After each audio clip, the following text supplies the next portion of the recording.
तो welcome guys, काफ़ी दिनों बाद कैंड एक्सचेंज पे पॉडकास्ट आ रहा है और आज का बहुत ही इंटरेस्टिंग डिबेट होगा ऑन साइंटिज्म। तो सबसे पहले भाई दिव्यांश भाई आपसे स्टार्ट करते हैं। आप बताइए साइंटिज्म है क्या exactly with some real world examples. तो साइंटिज्म वो व्यू है। सबसे पहले तो लेट अस एस्टैब्लिश कि कोई भी डिनाइल नहीं है कि पिछले 100 साल में हमने साइंटिफिकली कितना एडवांस किया है। हमारे पास एक पीएन जंक्शन डायोड तक नहीं हुआ करता था और आज हम एक ऐसी स्पीशीज बना रहे हैं, रिटोरिक अगर मैं इस्तेमाल करूं तो, जो शायद हमको ही ओवर पावर करके रिप्लेस कर दे। और हम चांद पे पहुंच चुके हैं, न्यूक्लियर बॉम्ब्स बना चुके हैं, और ये सब तो बहुत छोटे छोटे एडवांसमेंट्स लगते हैं अभी के कंपैरिजन में जो हो रहा है। तो साइंस को कोई इधर अंडरमाइन नहीं कर रहा है, लेकिन साइंटिज्म वो व्यू है जो साइंस को एज एन अल्टीमेट इंक्वायरी की तरह समझता है। और अगर आप कहो कि अल्टीमेट इंक्वायरी वगैरह कुछ नहीं, ये अल्टीमेट ट्रूथ कुछ नहीं होता है, तो scientism will take the shape of कि science is the only legitimate source of knowledge. That is in short. मतलब ये व्यू कि अर्पित भाई, साइंस आपका सिर्फ क्या व्यू पॉइंट? हाँ, ये साइंटिज्म को इसी तरह से कहा जाता है कि ये अगर मतलब ये कोई कहे कि केवल साइंस ही एकमात्र मेथड है जिसके जरिए हम कोई नॉलेज हासिल कर सकते हैं, तो वो साइंटिज्म कहा जाता है। ठीक है डेफिनेशन। तो अच्छा, तो ऐसे जैसे कुछ कि एग्जांपल्स दिव्यांश भाई कि लेट्स से हम यूट्यूब पे एक एथीस्ट कंटेंट क्रिएटर को देख रहे हैं, वो डिफरेंट टॉपिक्स पे वीडियोस बना रहा है, या अपने भी कुछ एथीस्ट फॉलोअर्स हैं, ठीक है, एथीस्ट भी नहीं, लेट्स से जो साइंस में बिलीव रखते हैं। आपको कहाँ कहाँ लगता है कि कोई साइंटिज्म कमिट कर रहा है? ऐसे दो तीन एग्जांपल्स जिससे लोगों को और क्लियर आइडिया हो जाए कि साइंटिज्म है क्या। तो मतलब आप मुझसे पूछ रहे हो कि साइंस, ऐसे कौन से सवाल हैं जो साइंस आंसर नहीं कर सकता है, जो साइंस के प्रोपोनेंट्स क्लेम करते हैं आंसर करने का। हाँ, तो ऐसे बिल्कुल। मॉरल सवाल हैं, है ना, कि हमको क्या करना चाहिए। जो इजॉट वाला क्वेश्चन आ जाता है। अब हाल ही में किसी से बात कर रहा था, शायद पापा से बात कर रहा था कि किससे बात कर रहा था, जिन्होंने कहा था कि भाई तुम रात में न जग के सुबह जगा करो, क्योंकि हमारी बॉडी जो है वो दिन के लिए बनी हुई है। और तो आई वाज लाइक कि ये तो बढ़िया चीज़ बोली आपने। वैसे शायद ये साइंटिफिकली एक मिथ है, लेकिन कंसिडरिंग कि ये सही भी है, तो भी what is या what has been the case so far has very less bearing on what should be the case. आप कहीं ना कहीं एक ऐसा कंसिडरेशन ले रहे हो जो साइंटिफिक नहीं है। फॉर एग्जाम्पल, आप इवेंचुअली ये बोलोगे कि भाई अगर तुम रात में जगना स्टार्ट करोगे तो 10-20 जनरेशन बाद तुम एलिमिनेट हो जाओगे, तुम्हारा खानदान एलिमिनेट हो जाएगा। तो ये एलिमिनेट नहीं होना चाहिए, ये अपने आप में एक साइंटिफिक इनपुट नहीं था। तो मॉरल सवाल हैं कि भाई हमको कुत्ते के ऊपर पत्थर फेंकना चाहिए या नहीं, हमको बड़ों की रेस्पेक्ट करनी चाहिए या नहीं। इस टाइप के जो सवाल हैं ये साइंस पर से आंसर नहीं कर सकता है। उसके बाद एस्थेटिक क्वेश्चंस हैं कि क्या ये माउंटेन ब्यूटीफुल लग रहा है कि नहीं, क्या मेरी गर्लफ्रेंड हॉट लग रही है या नहीं, इस टाइप की चीज़ें हैं। फिर साइंस के बारे में सवाल है कि साइंस जैसे द वेरी सवाल ऑफ क्या साइंटिज्म सही है या नहीं, क्या साइंस अल्टीमेट इंक्वायरी है या नहीं। भाई साइंस का जो सब्जेक्ट मैटर है वो है फिजिकल यूनिवर्स। साइंस जिसका सब्जेक्ट मैटर है वो तो है फिलोसफी ऑफ साइंस। साइंस खुद कैसे ये आंसर कर सकता है कि साइंस अल्टीमेट इंक्वायरी है या नहीं। फिर आते हैं हमारे पास मेटाफिजिकल सवाल, जिनके बारे में हम पहले बात कर रहे थे। लॉजिक वाले सवाल, मैथमेटिक्स के सवाल, अगेन 1+1 = 2 है, ये सही क्यों है, ये साइंटिफिकली सही है या कोई दूसरा रीजन है। तो इस टाइप के सवाल जो है वो साइंस आंसर नहीं कर सकता है। तो जब मैं किसी एथीस्ट को देखता हूँ और वो आके कुछ ऐसे फिनोमिना को साइट करते हैं, सो फॉर एग्जांपल 1+1 = 2 को ही साइट करते हैं, या फिर कहते हैं कि कॉन्शियसनेस जैसे प्रॉब्लम साइंस सॉल्व कर सकता है, या नॉलेज कैसे हासिल होती है, एम्पेरिकल ढंग से हासिल होती है, रैशनल ढंग से हासिल होती है, ये सवाल साइंस आंसर कर सकता है। तो वो असल में साइंटिज्म का एक प्रतीक होता है। Basically scientism is religionification, that is a term of, आप समझ सकते हो कि जहाँ पहले इंसान किसी दूसरे रिलीजन को रिलीजन आइडियोलॉजी मान बन रहा रहा था, है। अब साइंस को रिलीजन मान रहा है। एक आइडियोलॉजी के शेप और हाँ फॉर्म में कन्वर्ट हो जाता है, बेसिकली आप ये बोल रहे हैं। हाँ सो हाँ सो जी अर्पित भाई, एक आपसे जैसे ना एक क्वेश्चन है इससे, सो मैं भी इसके बारे में ऐसे थोड़ा बहुत रिसर्च कर रहा था कि साइंटिज्म एग्जैक्टली कब कमिट करते हैं। सो जैसे एथिस्ट का क्वेश्चन आता है, राइट, कि अच्छा, डज गॉड एग्जिस्ट? तो थीस्ट तो बोलता है यस, ठीक है, और एथिस्ट बोल देता है स्ट्रेट अप कि ये तो पॉसिबिलिटी ही नहीं है, वो एग्जिस्ट नहीं करता है या कर सकता है, ठीक है। तो यहाँ पे एक साइड से क्लेम आता है कि ये साइंटिज्म कमिट हो गया है, ठीक है। और जो एथिस्ट है, जैसे कि मतलब कि मेरा खुद का भी यही पर्सपेक्टिव है, तो उसमें ये लगता है मुझे कि यार मतलब इस चीज की पॉसिबिलिटी नहीं है, मे बी हो सकता है, मैं इस चीज को कैसे क्लेम करके मैं डिनाई कर दूं, क्योंकि आई डोंट नो ये स्टैंस होगा, क्योंकि मुझे नहीं पता बिग बैंग के पहले क्या था, या सोर्स ऑफ क्रिएशन क्या है, या कॉन्शियसनेस फर्स्ट मॉडल है, मुझे नहीं पता क्या है।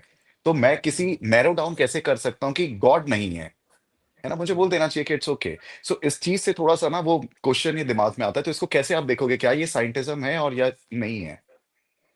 हाँ, अगर कोई ये कहता है कि गॉड को केवल और केवल साइंस के ज़रिए ही हम जान सकते हैं, तो ये साइंटिज़्म हो जाएगा। और अगर कोई कहे कि भाई मतलब कोई अपनी आर्गुमेंट रख रहा है और वो उसमें और ख़ास तौर पर अगर वो मोरालिटी से रिलेटेड है, मतलब वो हम्म। मोरालिटी के सेंस में गॉड को किसी तरह से डिफाइन करने की कोशिश करे और कोई आर्गुमेंट देने लगे कि भाई जो मोरालिटी है, उसको भी साइंस से हम्म। समझने की कोशिश करने लगे, तो ये साइंटिज़्म हो जाएगा।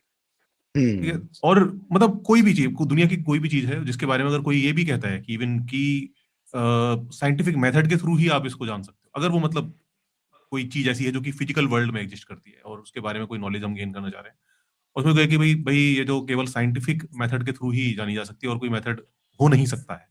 अगर ये वाला क्लेम हम्म। करता है, तो वो साइंटिज्म हो जाएगा। क्योंकि जो साइंटिफिक ओके। मेथड है, वो भी एक बहुत लंबी यात्रा है उसकी भी। वो कोई हम्म। एक दिन अचानक से नहीं हो गया, या फिर मतलब कहें कि वो कोई एंड नहीं हो गया है हमारी ह्यूमन इंक्वायरी का। मे बी हम्म। आगे चलकर हो सकता है हम उसको और रेक्टिफाई करें और उसमें सुधार हो।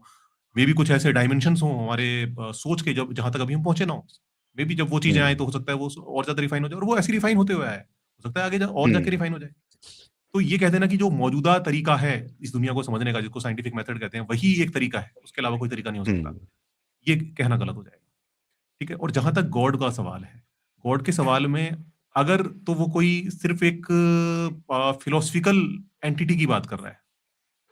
ठीक है? फिलोसफिकली हम बहुत सारी चीजों को उसमें माथापच्ची करते रहते हैं। ठीक है ना? फिलोसफिकल एंटिटी की बात कर रहा है, तो वहां तक ठीक है, उस चीज को करा जा सकता है। लेकिन अगर वो उस बात को लेकर आता है, यूनिवर्स से जोड़ता है और ये कहता है कि कोई गॉड है जिसने यूनिवर्स को क्रिएट किया है या वो इसको कंट्रोल करता है, तो अब गॉड में और यूनिवर्स के अंदर एक कनेक्शन स्टेब्लिश हो गया है कि वो उसका कोई कंट्रोलर है और वो कुछ करता है और इधर हो जाता है कुछ, या वो हम इधर से कुछ प्रार्थना करते हैं और उधर वो कुछ उस पर रिएक्शन आता है। अब इस केस में, अब जब आप या फिर आप कहो कि भाई जो यूनिवर्स है ये उसने क्रिएट करा है, जो बिग बैंग था, बिग बैंग के पीछे जो कारण था वो गॉड था, गॉड की वजह से हुआ है। अब ये जो इंक्वायरी है, आपने इस इंक्वायरी को सीधे सीधे फिजिकल वर्ल्ड से कनेक्ट कर दिया है। तो अब यहाँ पर आपको फिर अ, ये मतलब कह देना कि जस्ट एक मतलब एक वो फिलोसफिकल कहें कि जार्गन्स के थ्रू उसको हम्म। इस्टेब्लिश करने की कोशिश करना, हम्म। और फिर ये अगर कोई ये कह दे कि भाई इस तरह से तो ये हाँ ठीक है, मतलब लेकिन अभी भी इस पर पुख्ता रूप से नहीं कहा जा सकता। मतलब ठीक है, हम बहुत सारी चीजें हम हम्म। मैथमेटिकली साबित कर देते हैं, बट उसके बावजूद भी हम उनको भी वेरीफाई करने की कोशिश करते हैं। ठीक है? तो अब केवल उस मात्र से कोई फिलोसफिकली आपने उसको इस्टेब्लिश कर दिया, उससे मात्र मेरे ख्याल से नहीं हो जाता है। उसको और ज्यादा अभी, जब तक कि हम उसको किसी तरह से और मतलब पुख्ता ना कर लें, तब तक हम, मेरे ख्याल से उस पर हमें ठप्पा नहीं लगाना चाहिए। और जो एथिस्ट है, एथिस्ट का भी ये नहीं कहता कि गॉड एग्जिस्ट नहीं करता है। ये वाला अगर कोई क्लेम कर रहा है, तो दैट मीन्स कि फिर वो गलत कर रहा है, क्योंकि अभी कोई भी ये कहने की उसमें नहीं है, हालत में नहीं है जो कह दे कि भाई हमने सब कुछ जान लिया है, अभी कुछ इंक्वायरी के लिए कुछ बचा नहीं है और इसलिए मैं दावा करता हूँ कि गॉड एग्जिस्ट नहीं करता। ये क्लेम करना गलत होगा। मेरे ख्याल से ये कहना ठीक होगा कि अभी तक जितना जाना गया है, फिलॉसफी के थ्रू, साइंस के थ्रू, जितने भी सोर्सेज हो सकते हैं नॉलेज के, उससे अभी तक ऐसा कुछ पुख्ता हमारे पास नहीं है कि हम ये कह सके कि हाँ, भी गॉड जैसी कोई चीज एग्जिस्ट करती हो। ये चीज है। हम्म। तो इस पे फिलोसफी का आप मतलब कि इसको कैसे देखते हैं कि लोग जैसे बोलते हैं कि हाँ यहाँ पे साइंटिज्म कमिट हो गया। एक एक जैसे मेरे अंदर ये हमेशा ये वाला क्वेश्चन आता है कि यार मैंने अब तक के जितनी भी हिस्ट्री में देखा है, जैसे कि अर्पित भाई ने बोला, मुझे कोई एविडेंस नहीं मिला। और अगर कोई मेरे को ये बोल देता है कि कोई पर्सनल गॉड है या कोई पर्सनल क्रिएटर है, तो मेरा उस पर बिलीव करना इतना डिफिकल्ट है ना। मैं यही बोलूंगा कि भाई there is infinite minus one possibility कि वो एग्जिस्ट कर सकता है। मैं बेटर ये मेरी 60 साल की जो कि कुछ भी नहीं है इस यूनिवर्स के उसमें, मैं बोलूंगा भाई नहीं करता, एग्जिस्ट कर ही नहीं सकता, मैं ये बोल करके निकल जाऊंगा, बिकॉज आई नो कि वो इनफाइनाइट माइनस वन पॉसिबिलिटी में शायद मेरे को गॉड दिख जाएंगे मरने के बाद या जो भी सीन होता है ना। तो मैं बोलूंगा it's okay, now I believe. उसके पहले भाई नहीं कर सकता, ऐसे बोल के निकल जाता हूं। तो मैं भी साइंटिज्म कमिट कर रहा हूँ। आप साइंटिज्म तब कमिट कर रहे होगे जब आप एविडेंस के नाम पे बस एम्पेरिकल एविडेंस को समझ रहे होगे। मतलब आपको लग रहा होगा कि एविडेंस वही होता है जो एम्पेरिकल एविडेंस होता है।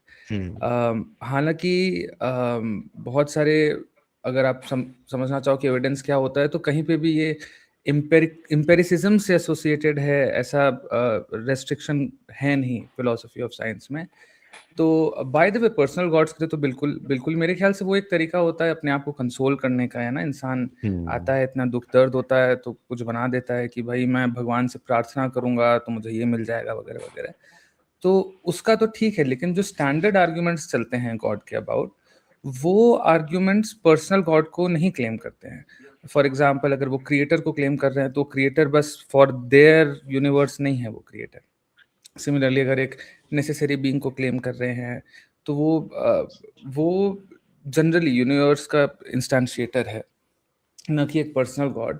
तो साइंटिज्म वहाँ पे आता है जहाँ पे आप कोई बोले कि भाई ये सो एंड सो नोशन है गॉड का, देखना है, हमारा ऑब्जेक्टिव है देखना है कि ये नोशन एग्जिस्ट करता है या नहीं, और वहाँ पे आप साइंस के जो लेंस से बस देखने की कोशिश कर रहे हो। तो अब नेसेसरी बीइंग जैसी चीज जो otherwise fully logical, at least standard argument, standard जो पॉप कल्चर बोल रहा हूँ, अकेडमिया में जो चलता है उसके हिसाब से है, हाँ ये वो गॉड नहीं होगा जो बलि चढ़ाने को कहता होगा, ये वो नोशन नहीं होगा जो आपको बोलता होगा कि 7 फेरे लोगे तभी शादी मुकम्मल होगी। लेकिन एज अ नेसेसरी बीइंग अगर आपको इसको चेज करना है, देखना है ये चीज है कि नहीं, और फिर आप यहाँ पे बैठे हुए हो कि अच्छा ये हम देखें कि ये यूनिवर्स में फिजिकली कैसे चेंजेस ला रहा है वगैरह वगैरह, तो साइंटिज्म वहाँ होगा। और उसके उसके आधार पे अगर आप कह दो कि भाई ये तो चेंजेस नहीं ला रहा है, या कोई सो कॉल्ड एविडेंशियल चेंजेस नहीं आ रहे हैं, तो ये इस टाइप का नेसेसरी बीइंग एग्जिस्ट नहीं करता है, तो साइंटिज्म वहाँ पे होगा। मैंने ऐसे कुछ 3-4 एग्जांपल्स देता हूँ ताकि मुझे भी कुछ क्लैरिटी मिल पाए अच्छे से कि मैं कहाँ कहाँ साइंटिज्म कमिट कर रहा हूँ। लेट्स से एक पर्सन आता है मुझे बोलता है कि मैंने अपना एक हिंदू ग्रंथ पढ़ा और ये यूनिवर्स को एक एक इमेजिनरी गॉड ने क्रिएट किया है, लेट्स से, ठीक है, कोई 4 सर वाला इमेजिनरी गॉड है उसने क्रिएट किया है। मैं उसके क्लेम को रिजेक्ट कर देता हूँ, बोलता हूँ हमारे पास इतना एविडेंस नहीं है टू प्रूव योर क्लेम।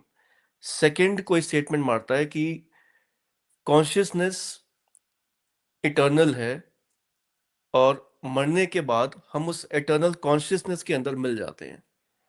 इसको भी मैं बोलूंगा अभी तक मेरे पास कोई एविडेंस नहीं है इस चीज का, मैं तेरे क्लेम को रिजेक्ट करता हूँ। थर्ड आता है मरने के बाद हमारी जो आत्मा होती है वो एक बॉडी से निकलकर दूसरी बॉडी में पहुंच जाती है। इसको भी मैं रिजेक्ट कर देता हूँ क्योंकि हमारे पास एविडेंस नहीं है। क्या मैंने इन तीनों केसेस में कहीं साइंटिज्म कमिट किया अभी तक? अगर मुझे ड्रामेटिक बनना है तो मैं जवाब दूंगा हाँ। जब आप क्लेम तीनों को जगह। रिजेक्ट कर रहे हो, हाँ जब आप क्लेम को रिजेक्ट कर रहे हो तो आप साइंटिज्म क्लेम कर रहे हो, तो आप साइंटिज्म कर रहे हो। आपको एग्नोस्टिक रहना है। भाई अगर मैं आपसे पूछूं नंबर 1 एग्जिस्ट करता है या नहीं, ये अपने आप में कोई साइंटिफिक सवाल नहीं है। इसका आपने 1 ऑरेंज देखा होगा, 1 एप्पल देखा होगा, लेकिन 1 को कभी नहीं देखा होगा। तो ये 1 है या नहीं एज एक्सक्लूसिव फ्रॉम ऑरेंज या एप्पल या एलिफेंट, तो ये अगर आपको इसका एविडेंस नहीं दिखा है आपके टर्म्स में, जो भी आप अगर आप साइंस के भी वो हो, तो साइंटिफिक एविडेंस तो बिल्कुल भी नहीं दिखा होगा आपको। अगर लॉजिकली भी एविडेंस नहीं दिखा, अगर आप मैथमेटिकल रियलिस्ट नहीं भी हो तो भी आप तो बेसिकली आपको उसके अबाउट एग्नोस्टिक रहना है। आपको कहना है कि मैं नहीं इसको एक्सेप्ट करता हूँ, नहीं इसको रिजेक्ट करता हूँ। लेकिन the moment you start rejecting it out of nowhere, out of that point कि भाई एक एम्पेरिकल एविडेंस नहीं मिला इसका, तो दैट वुड बी साइंटिज्म। तो मुझे ये नहीं पता कि आप रिजेक्ट किस बेसिस पे कर रहे हो। अगर आप इस बेसिस पे, इसलिए मैंने कहा मैं ड्रामेटिक बन के जवाब दे रहा हूँ, अगर आप इस बेसिस पे रिजेक्ट कर रहे हो कि भाई आफ्टर लाइफ का एम्पेरिकल एविडेंस नहीं मिला है, तो आप साइंटिज्म कमिट कर रहे हो। लेकिन अगर आप इस बेसिस पे रिजेक्ट कर रहे हो कि ये जो तुमने कहा है वो लॉजिकली एकदम हगी हुई चीज कही है तुमने, तो वो साइंटिज्म कमिट नहीं कर रहे हो, आप उसको सामने उसी के टूल्स के थ्रू आप उसको चैलेंज कर रहे हो। अच्छा, सिर्फ ये रीजन देना कि क्योंकि साइंस ने प्रूव नहीं किया है इसीलिए तुम गलत हो, ये हाँ, साइंटिज्म है। बेसिकली अपना जो एपिस्टेमिक स्टैंडर्ड है, नॉलेज का स्टैंडर्ड है, उसको मात्र साइंस से रेस्ट्रिक्टेड रखना, उसको मात्र एम्पिरिसिज्म से रेस्ट्रिक्टेड रखना, वो साइंटिज्म है। तो अर्पित भाई, हम लोग के पास ऑप्शन है क्या कुछ और? आई मीन कंसीडरिंग इसी फिजिकल यूनिवर्स में रहना है, इसी फिजिकल बॉडी में रहना है। जैसे मैं एक एग्जांपल देता हूँ आपको। जब से मैंने थोड़ा बहुत रिसर्च करना चालू किया, एकदम ही आम इंसान हूँ, ठीक है, मैंने ना कभी बहुत ज्यादा साइंस पढ़ी ना कुछ, लेकिन हाँ मैंने ये देखा है कि एज्यूमिंग हम चारों थोड़ा सा पुराने इतिहास में जाते हैं, जहाँ पे थंडरबोल्ट, ये जो थंडर लाइटनिंग होती है, उसके बारे में हमें नहीं पता था। वहां पे दो बंदे बोलते हैं मुझे कि ये तो कोई ऊपर वाला कर रहा है, ये कुछ वो चीज है। हम सबकी साइंस इतनी इवॉल्व नहीं हुई थी उस समय, है ना? और शायद दो बंदे ये बोल रहे होंगे कि यार ये तो हो ही नहीं सकता कि कोई ऊपर वाला कर रहा होगा। ठीक है, इवेंचुअली जब साइंस थोड़ा सा इवॉल्व होता है, उसको उस चीज का आंसर मिल जाता है। ठीक है, तो ये सिर्फ एक इंस्टेंस है जहां पे मैंने जो क्लेम किया था ना, ये तो कर ही नहीं सकता भाई, वो सही हुआ है। ऐसे हजारों लाखों इंस्टेंसेस हैं जहां पे साइंस हमेशा प्रूव करता गया है।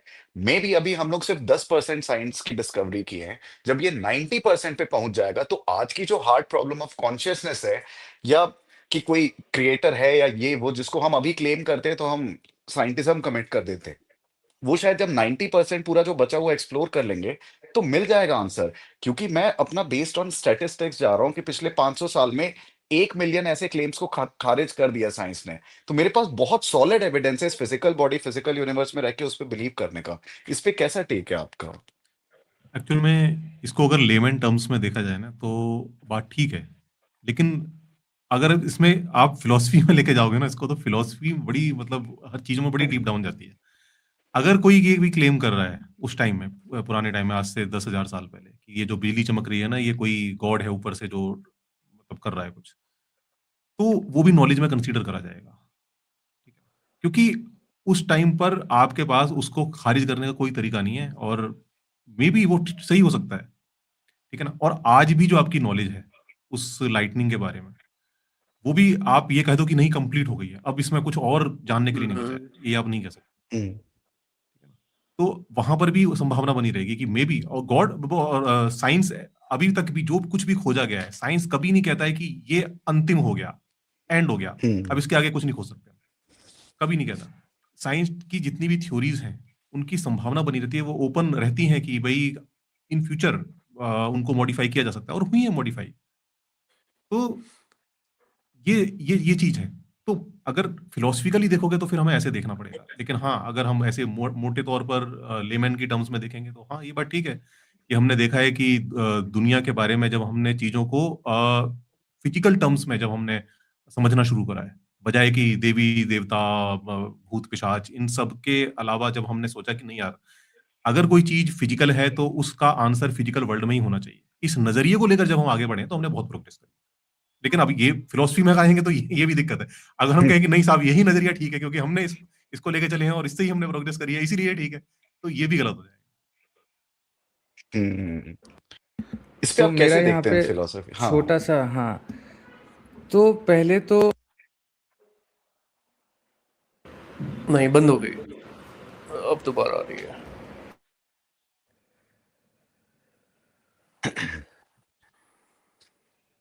कल हम लोग पता है इसी अब आ रही है टॉपिक पे आवाज? 2 घंटा डिस्कस किए थे, मैं और सागर, रात में। सोच के क्या देखो। बात है, क्या हाँ। बात है। हाँ जी, अब आ प्लीज रही है प्लीज आवाज? प्लीज आप। हाँ हाँ, हाँ, आप परफेक्ट है। तो 10,000 साल पहले जब किसी ने कोई इस टाइप का दावा किया होगा कि बिजली ये जो खड़क रही है ये किसी देवी देवता की बदौलत है, तो इसमें जो सब्जेक्ट मैटर है बिजली का खड़कना, ये 10,000 साल पहले भी as a physical matter realize हुआ होगा हमको। उसका एट्रीब्यूशन हमने गॉड को दिया या फिर इलेक्ट्रिक फील्ड को दिया, वो अलग बात है। तो यहाँ पे हमको ये बात क्लियर है कि सब्जेक्ट मैटर के नेचर क्या है। फॉर एग्जाम्पल मैं आपको ये कह सकता हूँ इनडिफिनिटली, ऐसा नहीं कि फ्यूचर में 2000-3000 साल बाद, लेकिन इनडेफिनेटली, बिकॉज वन का नेचर ही ऐसा है कि वो वन ऑरेंज की तरह नहीं है, वन एप्पल की तरह नहीं है, वो एक एम्पेरिकल चीज, वो फिजिकल चीज नहीं है कि आप वन की डिस्कवरी कभी भी साइंस के थ्रू नहीं कर सकते हो, भले ही साइंस कितनी भी एडवांस्ड हो जाए।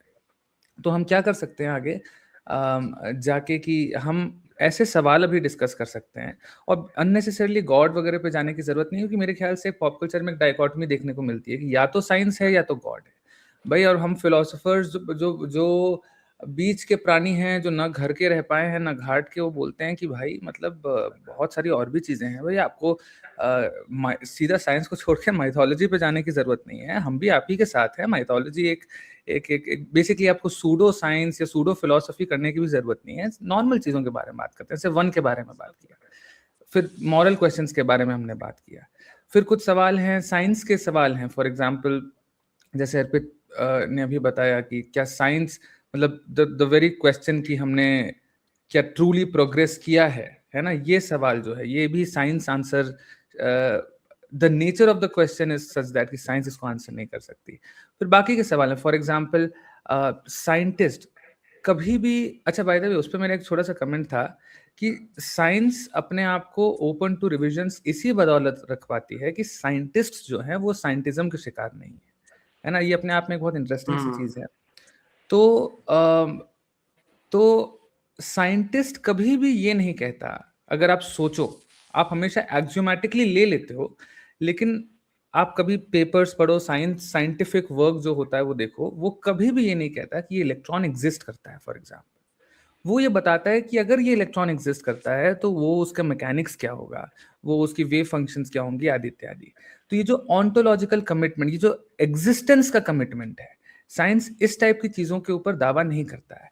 इस टाइप के ऊपर बहुत सारे अलग अलग डॉक्ट्रिन्स हैं फिलोसफी ऑफ साइंस के। साइंटिफिक रियलिज्म कहता है कि इलेक्ट्रॉन एग्जिस्ट करता है, तो स्ट्रक्चरल रियलिज्म कहता है कि इलेक्ट्रॉन एग्जिस्ट नहीं करता है, लेकिन एज लॉन्ग एज वो वेव फंक्शंस वगैरह एग्जिस्ट कर रहे हैं। जैसे फाइनमैन ने कहा वो डबल स्लिट एक्सपेरिमेंट को लेके कि भाई ऐसा करते हैं, हम बैठते हैं देखते हैं कि भाई हो क्या रहा है यहाँ पे, बहुत वियर्ड फिनोमेना चल रहा है, ऐसा करते हैं एक स्लिट को बंद करके देखते हैं, अब देखते हैं कि फोटोन जो है वो कहाँ से जा रहा है, इलेक्ट्रॉन कहाँ से जा रहा है, तो क्या उस ढंग का वेव पैटर्न आ रहा है, नहीं आ रहा है। चलो दूसरे स्लिट को बंद करके देखते हैं, पहले वाले को खोल के देखते हैं, अब आ रहा है, नहीं आ रहा है।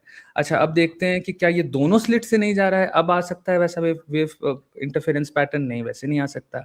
अब देखते हैं एक स्लिट से गया लेकिन फॉर सम रीजन वापस आके दूसरे स्लिट से गया, अब आ रहा है, नहीं आ रहा है। तो कोई भी क्लासिकल तरीका नहीं है उस वेव इंटरफेरेंस पैटर्न को एक्सप्लेन करने का। हमारे पास जो भी कुल मिला के बचा, जो सुपरपोजिशन की जो इक्वेशन है, इनफैक्ट आई थिंक समरफील्ड का भी यही मानना था कि वो अपने स्टूडेंट्स को बोला करते थे कि भूल जाओ, एज लॉन्ग एज आपके पास ये इक्वेशन है जो एक्सप्लेन कर पा रही है कि इंटरफेरेंस पैटर्न कैसे आ रहा है, आपको ये सोचने की, आपको you don't have to connect it to your intuition कि अच्छा इलेक्ट्रॉन कैसे बिहेव कर रहा है, कहाँ जा रहा है, क्या कर रहा है। एज लॉन्ग एज आपके पास ये इक्वेशन है, that is enough for you to be knowing कि भाई व्हाट इज हैपनिंग। ट्रूथ के नाम पे आपके पास ये इक्वेशन है, दैट्स प्रीटी मच इनफ। तो दिस इज, ये जो स्ट्रक्चर है, equation is a structure, is a synonym for such relations. तो all that we can claim about is not the motion of so-called existing photons या वगैरह वगैरह, but the structure behind it. Similarly किसी का मानना था कि science as long as empirical observations को प्रिडिक्ट, मतलब एम्पेरिकली चीज़ों को प्रिडिक्ट कर पाती है, तो that is well and good. For example अगर इन दैट केस फिर समस्या ये आ जाती है कि भाई हमने इतनी एडवांसमेंट की, कॉपरनिकस या टोलेमिक जो मॉडल था वो भी वैसे ही प्रिडिक्ट करता था ऑर्बिट, और कॉपरनिकन मॉडल भी वैसे ही प्रिडिक्ट करता था, तो हमने क्या चेंज किया फिर सच्चाई की खोज पे, हम किस सेंस में हम आगे बढ़े। तो ये सारे सवाल हैं। फिर एक व्यू आता है कि साइंस है एज लॉन्ग एज वो ऑपरेशनली कोहेरेंट है। भाड़ में जाए कि टेम्परेचर असल में क्या होता है, भाड़ में जाए कि चीज़ें असल में क्या होती है, एज लॉन्ग एज आप टेम्परेचर को जो भी मान रहे हो, क्या वो एक्सपेरिमेंट्स और ऑब्जर्वेशंस अदरवाइज वो कोहेरेंट आपको जवाब दे रहा है कि नहीं। तो कहने का ये मतलब है कि साइंस अपने आप में इन सारी चीज़ों का जवाब नहीं दे सकती। ऐसे बहुत सारे क्वेश्चंस हमको मिल जाएंगे, ऐसे जैसे हम लास्ट टाइम भी डिस्कस कर रहे थे कि भाई किसी चीज़ को डिफाइन करने का क्वेश्चन है ना। अब आप ये कैसे वो कर दोगे कि ये अपने आप में एक साइंटिफिक प्रोसेस नहीं है। तो अगेन अब आप बताओ कि आपका पॉडकास्ट किस डायरेक्शन में ले। अच्छा, साइंस को भी हमको बहुत सारे ऐसी चीज़ें होती आई हैं साइंस में जो रिवीजन रिक्वायर करती हैं। फॉर एग्जाम्पल मैं देख रहा था आज से शायद कुछ 6-7 महीने हो गए होंगे, मैं देख रहा था कि किसी साइकोलॉजिस्ट ने बैठ के कुछ तो ऐसा साइंटिफिक मेथड को सब्सक्राइब करते हुए ये सजेस्ट करने की कोशिश की कि हम फ्यूचर देख पाते हैं। अच्छा, मेरे ख्याल से डैरिल बैम करके था, वो भी एक वो let us not go to the nuances of the experiment, but हाँ, तो वो एकदम साइंटिफिक मेथड के अबाउट थी। ऐसा नहीं है कि वो कुछ माइथोलॉजिकल और कुछ ऐसा फिशी टाइप का कर रहे थे। नहीं, वो एकदम जो साइकोलॉजी के फील्ड में बाकी के लोग कर रहे थे, जो बाकी के टूल्स, स्टैटिस्टिकल टूल्स का इस्तेमाल बाकी के लोग कर रहे थे, इन भाई साहब ने भी वही काम किया, लेकिन कुछ इस टाइप का प्रूव कर दिया जो कि ऑब्वियसली हम लोग इसको स्केप्टिकल ढंग से देखना चाहेंगे, है ना। तो क्या हमको साइकोलॉजी की फील्ड को एडिट करने की ज़रूरत है? क्या हमको हमारे जो नॉर्म्स हैं, हमारे जो टूल्स हैं, उनको चेंज करने की ज़रूरत है? अब इस टाइप के सवाल साइंस तो जवाब नहीं देता इसका, है ना। तो ये सारी चीज़ें हैं। ओके, ठीक है। सो इस पे जैसे अर्पित भाई, मतलब कि अगर मैं पता है ये जब पॉडकास्ट ऑडियंस के लिए ये एक स्पेशल बाइट में हो देता हूँ, तो हम लोग जब ये पॉडकास्ट रिकॉर्ड करना स्टार्ट कर रहे थे ना, उसके पहले हमने फिलोसफी भाई को बोला था कि थोड़ा सा लाइट रखेंगे ताकि आप जनता पे जाएगा, but sorry, guilty but as it's okay. Charged. नहीं नहीं नहीं, it's okay, it's totally fine, totally fine. So मैं थोड़ा सा वापस आता हूँ इस पे। सो अर्पित भाई, जैसे कि एक सिंपल अगर ये क्वेश्चन होता है कि मतलब साइंस लव को डिफाइन नहीं कर सकता, ठीक है। फिर अचानक से कुछ न्यूरो साइंटिस्ट आते हैं और बोलते हैं कि नहीं, ब्रेन के किसी पर्टिकुलर हिस्से में कुछ particular, like I don't even know क्या बोलते हैं उसको, कुछ सीक्रेट होता है, उससे लव की फीलिंग आती है। तो लेट्स से अगर कुछ फ्यूचर में, आई डोंट नो, अभी भी हो सकता है ये पॉसिबल है, अगर आप ब्रेन के उस हिस्से को डेड कर देते हो तो शायद वो लव की फीलिंग ही गायब हो जाएगी। ठीक है, तो साइंस आंसर करता है कि लव ब्रेन का आउटपुट है, ठीक है, और मैं इसको कंट्रोल भी कर सकता हूँ। तो अब ये लव वाला जो होल फिलॉसफी थी, या फिर क्या बोलना चाहिए, जो इमोशंस है अपने जो भी है, ये खत्म हो जाते हैं इंस्टेंटली। ये जस्ट बाई प्रोडक्ट है एक ब्रेन का, और इसमें कोई, जैसे इंटरस्टेलर में था ना कि वो लव एक कनेक्ट करता है, तो मतलब मैं इसको कैसे देखूं, आप कैसे इसको बोलोगे? मेरे लिए ये होगा कि नहीं भाई, ब्रेन से ही हो रहा है फिर तो, और इसको कंट्रोल भी किया जा सकता है। हाँ, इसमें ना बस दिक्कत यही है कि साइंस ये बता देगा आपको कि लव जो है वो किस वजह से पैदा हो रहा है। मे बी ऑक्सीटोसिन की मात्रा बढ़ गई है आपके ब्रेन के अंदर, मे बी मतलब आपकी अपब्रिंगिंग से लेकर और तमाम तरह की जो साइकोलॉजिकल थिंग्स हैं वो सब एक्सप्लेन कर सकता है कि इस वजह से आप लव में पड़ गए, ये हुआ वो हुआ, वो सब हो सकता है। लेकिन प्यार में होना कैसा होता है, अब ये साइंस के फील्ड के बाहर चली गई बात। ये होना फिर कैसा? हाँ, ओके। वो एक और पर्सनल फीलिंग है। और प्यार में होना क्या होता है, दिस वेरी क्वेश्चन। मतलब आप जो लेके चले हो कि सो एंड सो लव की फीलिंग प्रोड्यूस हो गई, ये लव की फीलिंग आप किसी चीज़ को रेफर कर रहे हो ना, आप उस हम्म। पर्टिकुलर चीज़ को हम्म। क्यों रेफर कर रहे हो? जब आप कह रहे हो कि न्यूरोनल फायरिंग वगैरह हुई है तो लव हम्म। प्रोड्यूस हो रहा है, मतलब आप आपके दिमाग में लव का एक आइडिया है। हाँ, ये लव कुछ होना, ये एहसास। आइडिया, हाँ, ये हम्म। आइडिया होना लव होना होता है, ये आपको कैसे पता, है ना। तो वो सारी चीजें हैं।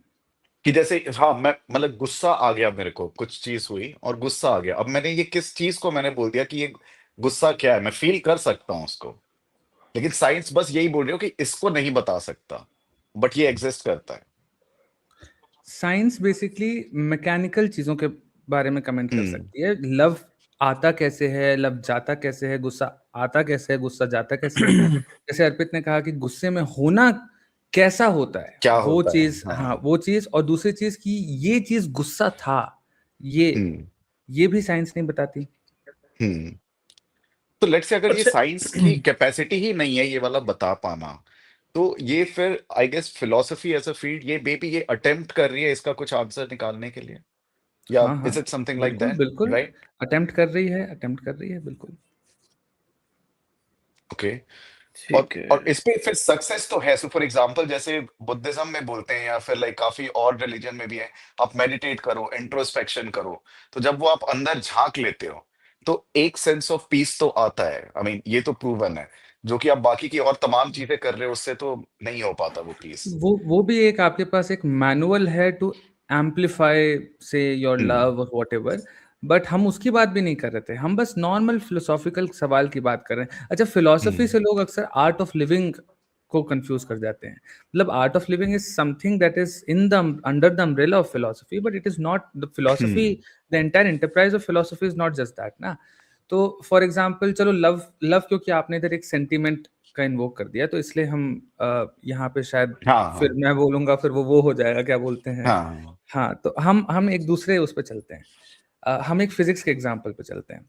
In fact this is how I got introduce to हाँ। फिलोसफी। ठीक है, मैं फिजिक्स अपना परस्यू कर रहा था और अपने बेस्ट फ्रेंड के साथ था, और थोड़ा सा हम लोग हाई थे, और मैंने कुछ तो कहा ऐसा कि भाई एक बात बताओ, रॉबर्ट हुक ने भी तो कुछ तो मैं डॉक्यूमेंट्री वगैरह देख के आया था, ये हम्म। फैक्चुअली इनकरेक्ट है वैसे, कि रॉबर्ट हुक ने भी जो इनवर्स स्क्वायर लॉ है हमारा GM1 M2 over are square, वो दिया, और बहुत अपने टेलीस्कोप से इतना ज्यादा टाइम बिताता था टेलीस्कोप्स में, तो एम्पेरिकली मतलब उसको दिया। तो हम क्यों कहते हैं, न्यूटन को क्यों क्रेडिट करते हैं बार बार?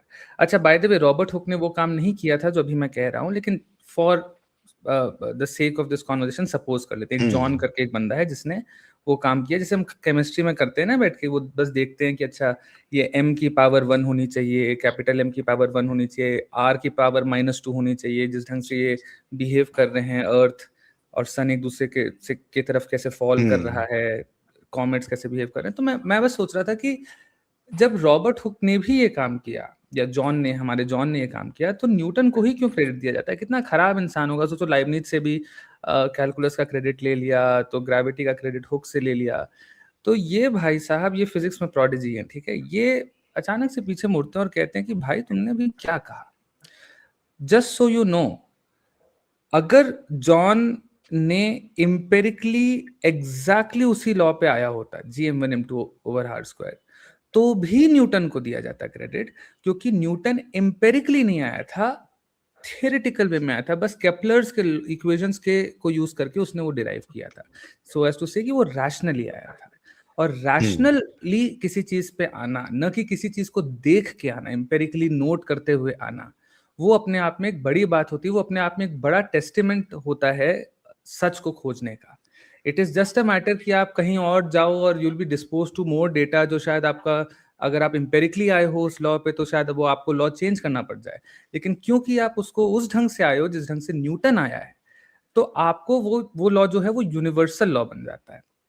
तो ये फर्क, एम्पेरिकली आना और रैशनली आने में, ये फर्क जो है, ये वन ऑफ दोस क्वेश्चंस है कि भाई साइंस इसको कैसे बताएगा कि ये चीज बेहतर होती है, ये चीज बेहतर नहीं होती है ना। तो इस टाइप के सवाल हैं। This has nothing to do with art of living, this has nothing to do with sentiments. Again, जैसे हमने नंबर 1 की भी बारे में बात की, तो अगेन ऐसे बहुत सारे क्वेश्चंस आपको मिल जाएंगे। तो इस पे ना मैं कुछ दो अगेन रिलेटेबल एग्जांपल्स देता हूँ, ठीक है, ताकि मैं खुद भी अगेन समझ पाऊँ। एक पर्सन है और बोलता है कि मैंने 2 हफ्ते तक भगवत गीता पढ़ी, फिर मैं 2 घंटे मेडिटेशन करने बैठ गया और कृष्ण जी मेरे सपने में आए और मुझे बिलीव है कि कृष्ण जी इज रियल। दूसरा पर्सन आता है, बोलता है कि अ, मेरा पेट खराब हुआ, मैंने ये जड़ी बूटी ली और मैं इससे 100% ठीक हो गया और मैं अब ये प्रोडक्ट को सेल करना चाहता हूँ। अब लेट्स से फर्स्ट वाला भी एक सब्जेक्टिव एक्सपीरियंस है, there is no way to tell, कोई साइंटिफिक टूल नहीं है मेजर करने के लिए, डिटेक्ट करने के लिए कि उसका क्लेम सही है या नहीं है। तो अब मैं उसके क्लेम में मानूं या ना मानूं, and same goes for the second person also, क्योंकि साइंटिफिक टूल्स की हेल्प हम तभी लेते हैं या फिर साइंटिफिक एविडेंस की डिमांड तभी करते हैं ताकि कोई किसी को उल्लू ना बना सके बेसिकली। तो आप भले मत मानो, अगर आप कह रहे हो कि भाई हमारे पास कोई तरीका नहीं है, तो मत मानो। लेकिन साइंटिफिक टूल्स के अलावा भी टूल्स है, रैशनल आर्ग्यूमेंटेशन साइंटिफिक नहीं होता है अपने आप में, है ना। फॉर एग्जाम्पल, अगर मैं कहूँ सॉक्रेट्स इज अ मैन, फिर मैं कहूँ एवरी मैन इज ब्यूटीफुल, तो थर्ड कंक्लूजन में मैं बोलूँ कि सॉक्रेट्स इज ब्यूटीफुल। इसमें हमने साइंस का इस्तेमाल नहीं किया है, लेकिन ये लॉजिकल होने के आधार पे हम इसका 100% दावा कर सकते हैं कि ये सही है। उसी तरह हमारे पास गॉड के कुछ स्टैंडर्ड आर्ग्यूमेंट्स हैं, हालांकि अगेन लोग ऑब्जेक्ट करते हैं, लोग फिर से रिस्पॉन्ड करते हैं, तो वो बात अलग है, लेकिन ऐसे बहुत सारे आर्ग्यूमेंटेशंस हैं, रैशनल तरीके हैं। अच्छा, इससे एक बहुत बढ़िया फन फैक्ट ध्यान आया है कि कोई भी एम्पिरिकल स्टडी बिना रैशनलिज्म के एग्जिस्ट नहीं कर सकती है, लेकिन रैशनलिज्म बिना एम्पिरिसिज्म के एग्जिस्ट कर सकता है। जैसे अभी जो मैंने अभी आपको एग्जांपल दिया, इसमें कोई एम्पिरिकल वो हवाला नहीं था, लेकिन ये नॉनदलेस लॉजिकल होने के आधार पे सही थी। लेकिन साइंस के केस में अगर आप ये बोल रहे हो कि देखो हमने देखा पेड़ से एप्पल गिर रहा है, तो मात्र इतना नहीं मांगता, आपको उसको एक रैशनल आर्गुमेंट में रखना पड़ता है to get insight into whether this is knowledge और नॉट। देखो ऐसा ना कि अब यहाँ जैसे हम लोग जो बात कर रहे हैं ना, अगर रैशनल को हम नहीं मानेंगे तो हम ये बात ही नहीं कर सकते, वो कन्वर्सेशन ही हमारी मीनिंगलेस हो जाएगी, तो वो तो मानना ही पड़ेगा। अब दिक्कत वहां जाती है कि अगर आप इस फिजिकल वर्ल्ड के बारे में कोई क्लेम कर रहे हो तो ठीक है, आप रैशनल दे सकते हो, आप आर्ग्यूमेंट जितनी भी स्ट्रॉन्ग से स्ट्रॉन्ग दे सकते हो, लेकिन अगर आपका क्लेम इस फिजिकल वर्ल्ड के बारे में है तो लास्ट में जाकर एक एम्पिरिसिज्म का भी एक उसकी भी वेटेज है, उसको भी आप इग्नोर नहीं कर सकते। हाँ बिल्कुल, तो बहुत बड़ी फिर वेटेज है। हाँ, तो अब केवल आप कहो कि नहीं नहीं मैंने रैशनल दे दिया, मैंने आर्गुमेंट दे दी, अब इसी बेस पर आप मान लो कि ये बात ठीक है। तो साइंस में मतलब साइंस खुद इस चीज को नहीं मानता है। जो साइंस जो कहता है कि भाई हम क्यों हर चीज को वेरीफाई करना चाहते हैं, कि जो फिजिकल वर्ल्ड में जो चीजें हैं उनको वेरीफाई किया जा सकता है। ठीक है? अब अगर हाँ, आप तो चलो जब आप बात अगर आप उस चीज की कर रहे हो जो कि भाई फिजिकल वर्ल्ड से परे की कोई चीज है, ठीक है ना, जहां पर केवल रैशनल ही जा सकता है, वहां पर एम्पिरिसिज्म का कोई वहां पर अप्रोच ही नहीं है, वहां पर कोई मतलब ही नहीं है, ठीक है, तब तक वो बात ठीक है। लेकिन अगर आप यहाँ की बात कर रहे हो और उसके बाद आप केवल जस्ट रैशनल देखे कहो कि नहीं बस मान लो, तो ये बात गलत हो जाएगी। फिर उसमें बिल्कुल ये बनता है कि कोई बंदा कहे कि नहीं भाई मेरे को एम्पिरिकल एविडेंस भी चाहिए इस चीज का। हाँ बिल्कुल, इनफैक्ट लेकिन हम सवाल ये है कि हमारे पास क्या हम कुछ ऐसे सवाल कंसीव कर पा रहे हैं जिनमें जो बहुत सेंसिबल सवाल हैं, लेकिन जो फिजिकल वर्ल्ड के अबाउट सवाल नहीं है। जैसे फॉर एग्जांपल वन के अबाउट हमने बात की, जैसे हमने बात की कि आइंस्टाइन ये न्यूटन किस ढंग से अपने तरीके पे पहुंचे थे, क्या उस तरीके को साइंस की तरह गिनना चाहिए या फिर जॉन जिस तरीके से पहुंचे थे उसको साइंस की तरह गिनना चाहिए। इस टाइप के जो सवाल हैं ये भी बहुत सेंसिबल सवाल हैं। क्या साइंस अल्टीमेट इंक्वायरी है, यानी क्या एम्पिरिसिज्म को तवज्जो देनी चाहिए नहीं, ये सारे जो सवाल हैं, ये सारे सवाल तो एम्पिरिकल ढंग से आंसर नहीं किए जा सकते। ये सारे सवाल नंदलेस बहुत सेंसिबल सवाल हैं जिनको हम एड्रेस करना चाहेंगे। मैं यहाँ पे बैठ के गॉड को नहीं प्रूव कर रहा हूँ, मैं वो तो मैंने एग्जाम्पल के तौर पे लिया कि एक स्टैंडर्ड आर्ग्यूमेंट जो है, जब स्वाभाविक सी बात है कि कोई भी ऐसी चीज है जो फिजिकल नहीं है तो उसके अबाउट रैशनल ही हो सकता है, लेकिन एम्पिरिकल किसी चीज के अबाउट रैशनल न हो ऐसा नहीं हो सकता। वो उसके लिए मैंने उसको उठाया था। लेकिन ऐसे क्या आप सवाल कंसीव कर पा रहे हो जिसका जवाब एम्पिरिसिज्म, मात्र एम्पिरिसिज्म से नहीं आ पा रहा है?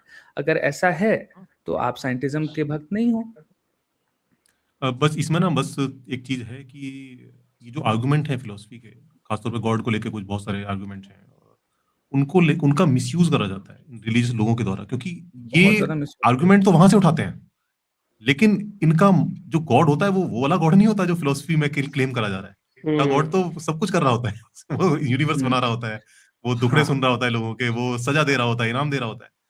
ये इनके दिमाग में वो वाला गॉड है, लेकिन आर्गुमेंट पर साबित करने के लिए वो फिलोसफी वाली आर्गुमेंट हाँ, उठाते हैं। तो यहाँ पे होता क्या है ना, यहाँ पे जब कोई सूडो साइंस फैलाने आता है ना, तो वो साइंटिस्ट के अगेंस्ट में खड़ा रहकर सूडो साइंस नहीं फैला सकता, क्योंकि scientist will just destroy him.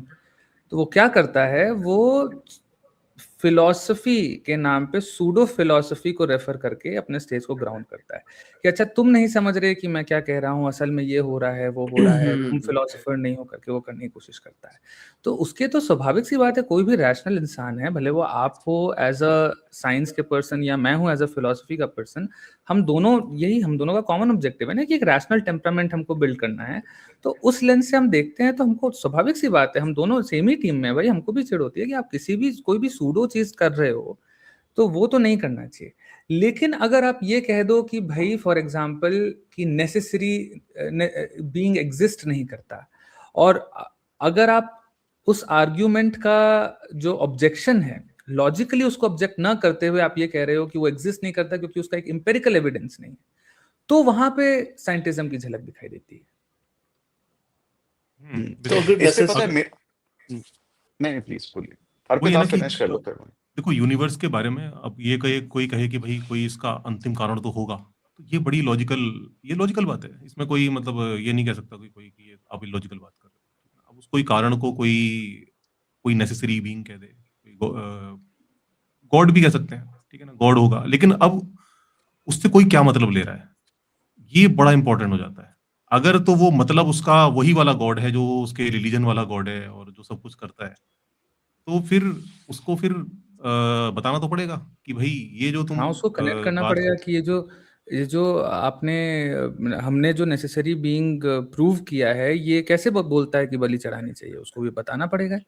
जब तक वो ये नहीं बता रहा है तब तक उसको क्लियरली बोलना चाहिए। अगर वो सो कॉल्ड मेलिशियस इंटेंट से नहीं आ रहा है, अपने रिलीजन को प्रमोट करने के वास्ते से नहीं आ रहा है, तब तो उसको एकदम ब्लंटली बोलना चाहिए कि भाई ऐसा नहीं है। बेसिकली मेरे ख्याल से जो नेसेसरी बीइंग वाली या गॉड वाली जो फिलोसफिकल आर्गुमेंट है, ये मेरे ख्याल से जो फिलोसफर्स हैं जो मतलब इस फिलोसफी के फील्ड में है, जो कोई रिलीजियस साइड से नहीं है, मेरे ख्याल से उन्हीं के मुंह से ही एक्सेप्टेड होनी चाहिए, मेरे हाँ ख्याल से। हाँ क्योंकि जो बिल्कुल। रिलीजियस बंदा है वो तो एक सांस में फिलोसफी की बात भी कर रहा है और दूसरी सांस में वो अपनी रिलीजियस माइथोलॉजी भी बता रहा है, और वहां के वो क्या बोलते हैं उनकी मान्यता जो कुछ भी है कि बलि देनी चाहिए, कि वो जो है कयामत के बाद ये होगा वो होगा, वो वाली बातें भी कर रहा है। तो उसकी उसकी बात की वैल्यू कहाँ रह गई उसके तो। हाँ, मतलब मेरा ये मानना है कि see as long as you are logical it works. अगर आपने कहीं पे भी एक स्टेप ले लिया है, आपने एक गैप क्रिएट कर दिया है कि हमने नेसेसरी बीइंग बोलते ही बोल दिया है, देयरफॉर आपको ये करना चाहिए, वो करना चाहिए, तो फिर you are not a legitimate source of whatever, है ना? और बाय द वे आप कुछ एब्डक्टिव चीजें बोल सकते हो कि फॉर एग्जांपल अगर नेसेसरी बीइंग एग्जिस्ट करता है जो सो कॉल्ड लॉजिकली हमने प्रूव किया है कि ये ऑल पावरफुल है या जो भी कुछ है, तो वो हम पे नज़र रख रहा है, तो हम लोग देयरफॉर मतलब बेसिकली अगर आप की लाइक्लीहुड ये है कि वो हम पे नज़र रख रहा है, आप प्रार्थना करोगे तो वो जवाब देगा। तो ये लाइक्लीहुड जैसे शब्द का मैंने इस्तेमाल किया, तो उनको भी करना चाहिए कि भई हम यहाँ पे जैसे कि आप अपने ऑडियंस को क्लियर कर रहे हो कि भई ये जंप जो हम ले रहे हैं, इसके पीछे का हमारा क्या मोटिवेशन है। अगर आप ये डायरेक्टली बोल रहे हो कि एक पावरफुल ऑल पावरफुल चीज एग्जिस्ट कर रही है, देयरफॉर आपको ये so and so ritual practice करना चाहिए, या तो आप ये बोलो कि भाई ये रिचुअल एक सिंबलिज्म है, ये रिचुअल आपके सोलेस के लिए है और इट इज बैक्ड बाय और लाइक्लीहुड कि गॉड भी इसको एंडोर्स करता है या गॉड ने इसको कहा है, जो भी चीज है। तो यहाँ पे आप इस ढंग से बताते हो तो सामने वाले को क्लियर होता है, एटलीस्ट सच की खोज करने वालों को क्लियर होता है कि भाई अच्छा सच ये नहीं था, राइट अवे हमको ये नहीं मान लेना चाहिए कि सच ये है कि हमको बलि चढ़ानी चाहिए, जो भी कुछ है। लेकिन हाँ, हमको ये भी ध्यान रखना चाहिए कि religion as a social structure works only if सच is not disclose to people, है ना? अगर आप सामने वाले को बोल रहे हो कि आपको गॉड में भरोसा करने से सोलेस मिलेगा और फिर उसको आके आप लगे हाथ ये भी बता दे रहे हो बाय द वे गॉड शायद नहीं भी एग्जिस्ट करता हो, तो वो पूरा ऑब्जेक्टिव डिस्ट्रॉय हो जाएगा रिलीजन का। तो ये अपने आप में फिर एक अलग ट्रेजेक्टरी में निकल जाएंगे। बाय द वे इसके Isn't that the point? हाँ, मतलब see now the That's the thing whole is point, right? That's what we want to do. अगर आप सच की खोज करने आए हो तो ये पॉइंट नहीं है। अगर आप ये देखने आए हो कि समाज में कैसा स्ट्रक्चर होना चाहिए, समाज में लोग कितने जागरूक होने चाहिए, ऐसी बहुत सारी चीजें हैं जो हम फॉर एग्जांपल खुद झूठ बोलते हैं, लोगों से छुपाते हैं। हम क्यों छुपाते हैं कि एक सामाजिक तौर पे हमने वही चीज अगर की है तो शायद उसका इंटेंट उस टाइम पे बढ़िया रहा हो, लेकिन वो जिस ढंग से बन गया, फॉर एग्जांपल इब्न सीना की मैं बात करता हूँ जहाँ से आर्ग्यूमेंट फ्रॉम कंटिजेंसी आता है। अभी ये नाम लेते ही आपको लग रहा होगा कि कोई इस्लामिक फिलोसोफर हैं, इस्लामिक प्रॉफिटहुड इन्होंने बाय द वे एक्सेप्ट किया था। लेकिन दूसरी तरफ मैं आपको बताऊं, ये ऐसे इंसान है जो कहते हैं कि हेवन और हेल जो है वो लिटरली एग्जिस्ट नहीं करते, जजमेंट डे लिटरली एग्जिस्ट नहीं करता, प्रॉफिटहुड एक्सेप्ट किया इन्होंने, लेकिन कहते हैं प्रोफेसी लिटरली एग्जिस्ट नहीं करती, वैसे नहीं एग्जिस्ट करती, कोई डिवाइन वर्ड है गॉड का। ये वो जो शख्स है, प्रॉफिट है, उसका इंटेलेक्ट, वो लॉजिक पे, रैशनल पे तवज्जो दे के ये देखना कि अच्छा अगर मैं हेवन और हेल नहीं बोलूंगा तो समाज कैसे सोचेगा इसको। बेसिकली वो फिलोसोफर है, आई थिंक ही इज अपने उसमें, इनको अल गजाली जो इनके फॉलोइंग, वो उनको गद्दार जैसा टाइटल भी देते हैं कि भाई ये कैसा वो हुआ कि आप इस्लामिक स्कॉलर होके, इस्लामिक फिलोसोफर होके आप ये कह रहे हो कि रीजन और लॉजिक और रैशनल इन सब पे तवज्जो दो।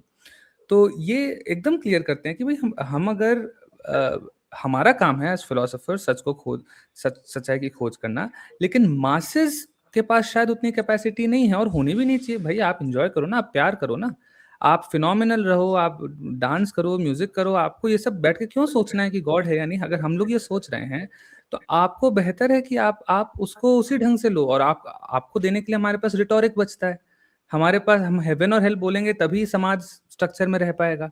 हम बोलेंगे कि भाई हेल में जाओगे आपको कोड़े पड़ेंगे, लावा में बहाया जाएगा, ये सब अवॉइड करना है, तभी तो स्ट्रक्चर में रहेगा। तो यहाँ पे कोई उनकी तरफ से कोई दोगलापन नहीं है। He is realizing that truth can be realized by this way, philosophically और सिंबॉलिकली, राइट। तो मेरे ख्याल से अगर हमको कॉन्वर्सेशन उस डायरेक्शन में लेके जाना है तो फिर वो बहुत इंटरेस्टिंग हो जाएगा कि हम क्या इमेजिन करते हैं समाज के लिए, अभी करंट स्टेट क्या हो रखा है, क्या लोग ढीठ हो रखे हैं, क्या लोग अंधभक्त हो रखे हैं। और साइंटिज्म से रिलेट करना है तो ये अपने आप में भी सोचो आपने विटनेस किया है कि रिलीजन का एक हद से ज्यादा अगर लोग डिपेंडेंट हो जाएं, एक हद से ज्यादा आप मानने लग जाओ कि this is the word, this is the final word. Scientism भी तो यही है ना, साइंटिज्म भी तो यही कह रहा है ना कि science is the final word. तो आगे जाके हम एक नपुंसक, when it comes to intellectual, हम एक इंटेलेक्चुअली नपुंसक, इंटेलेक्चुअली छुई मुई, इंटेलेक्चुअली निब्बे ऑडियंस को हम जनरेट कर रहे होंगे, जो कहेगा कि कोई बोलेगा कि देखो नेसेसरी बीइंग एग्जिस्ट करता है, कोई कहेगा कि देखो आज मैंने फिलोसफी में ये देखा कि क्या नंबर 1 रियल है या नहीं। तो अरे साइंस करता है कि नहीं, बताओ कौन सा पेपर साइट करो, साइंस करता है कि नहीं। ये अपने आप में एक बहुत इमेच्योरिटी की निशानी होगी। अच्छा, एक ना मैं क्वेश्चन पूछता हूँ, जैसे पीके से मेरी कल इसी बारे में बात हो रही थी, जैसे थोड़ा फिलोसफी साइड ही घुसते हैं, लाइफ की, गॉड की, इसके अंदर। जैसे कि मैं अपने आप को एग्नोस्टिक ही बोलता हूँ, और इस चीज़ पे मुझे बहुत क्रिटिसिज्म भी मिलता है बाय माय एथीस्ट फॉलोअर्स। मैं हमेशा ये पॉसिबिलिटी रखता हूँ कि क्योंकि हमारे पास ऐसे कुछ क्वेश्चंस हैं यूनिवर्स के बारे में कि यूनिवर्स का ओरिजिन क्या है, कॉन्शियसनेस कैसे अराइज होती है, अभी फुली हमारे पास एविडेंस नहीं है इन सब क्वेश्चंस का। तो मैं एटलीस्ट ये रहता हूँ कि आई डोंट नो, मरने के बाद भी क्या होता है मुझे नहीं पता। लेट्स से मैं तरह तरह की कहानियां भी सुनता हूँ, मैं रिलीजियस स्क्रिप्चर्स को पढ़ रहा हूँ, मैं उनकी स्टोरीज सुन रहा हूँ, मैं पास्ट लाइफ रिग्रेशन स्टोरीज को भी सुन रहा हूँ। लेट्स से मैं उनको बिलीव नहीं करता हूँ, लेकिन कहीं ना कहीं मेरे माइंड में डाउट अराइज होता है कि may be something happens after I am dead या आफ्टर वी डाई। तो मैं इन सारे यूनिवर्स के क्वेश्चन, लाइफ के क्वेश्चंस पे आई डोंट नो पे रहना चाहता हूँ। और एक एथीस्ट है, लेट्स से पीके है, या फिर हमारे जो फॉलोअर्स हैं, दे से कि हो ही नहीं सकता, once we are dead we are dead, कोई यूनिवर्स का कोई ऐसा ओरिजिन नहीं है, everything is random, big bang से ही आया, वो भी रैंडम था। तो अब मेरे जितने भी ये सवाल है जिस पे मैं आई डोंट नो पे रह रहा हूँ, क्या मेरा स्टैंड सही है?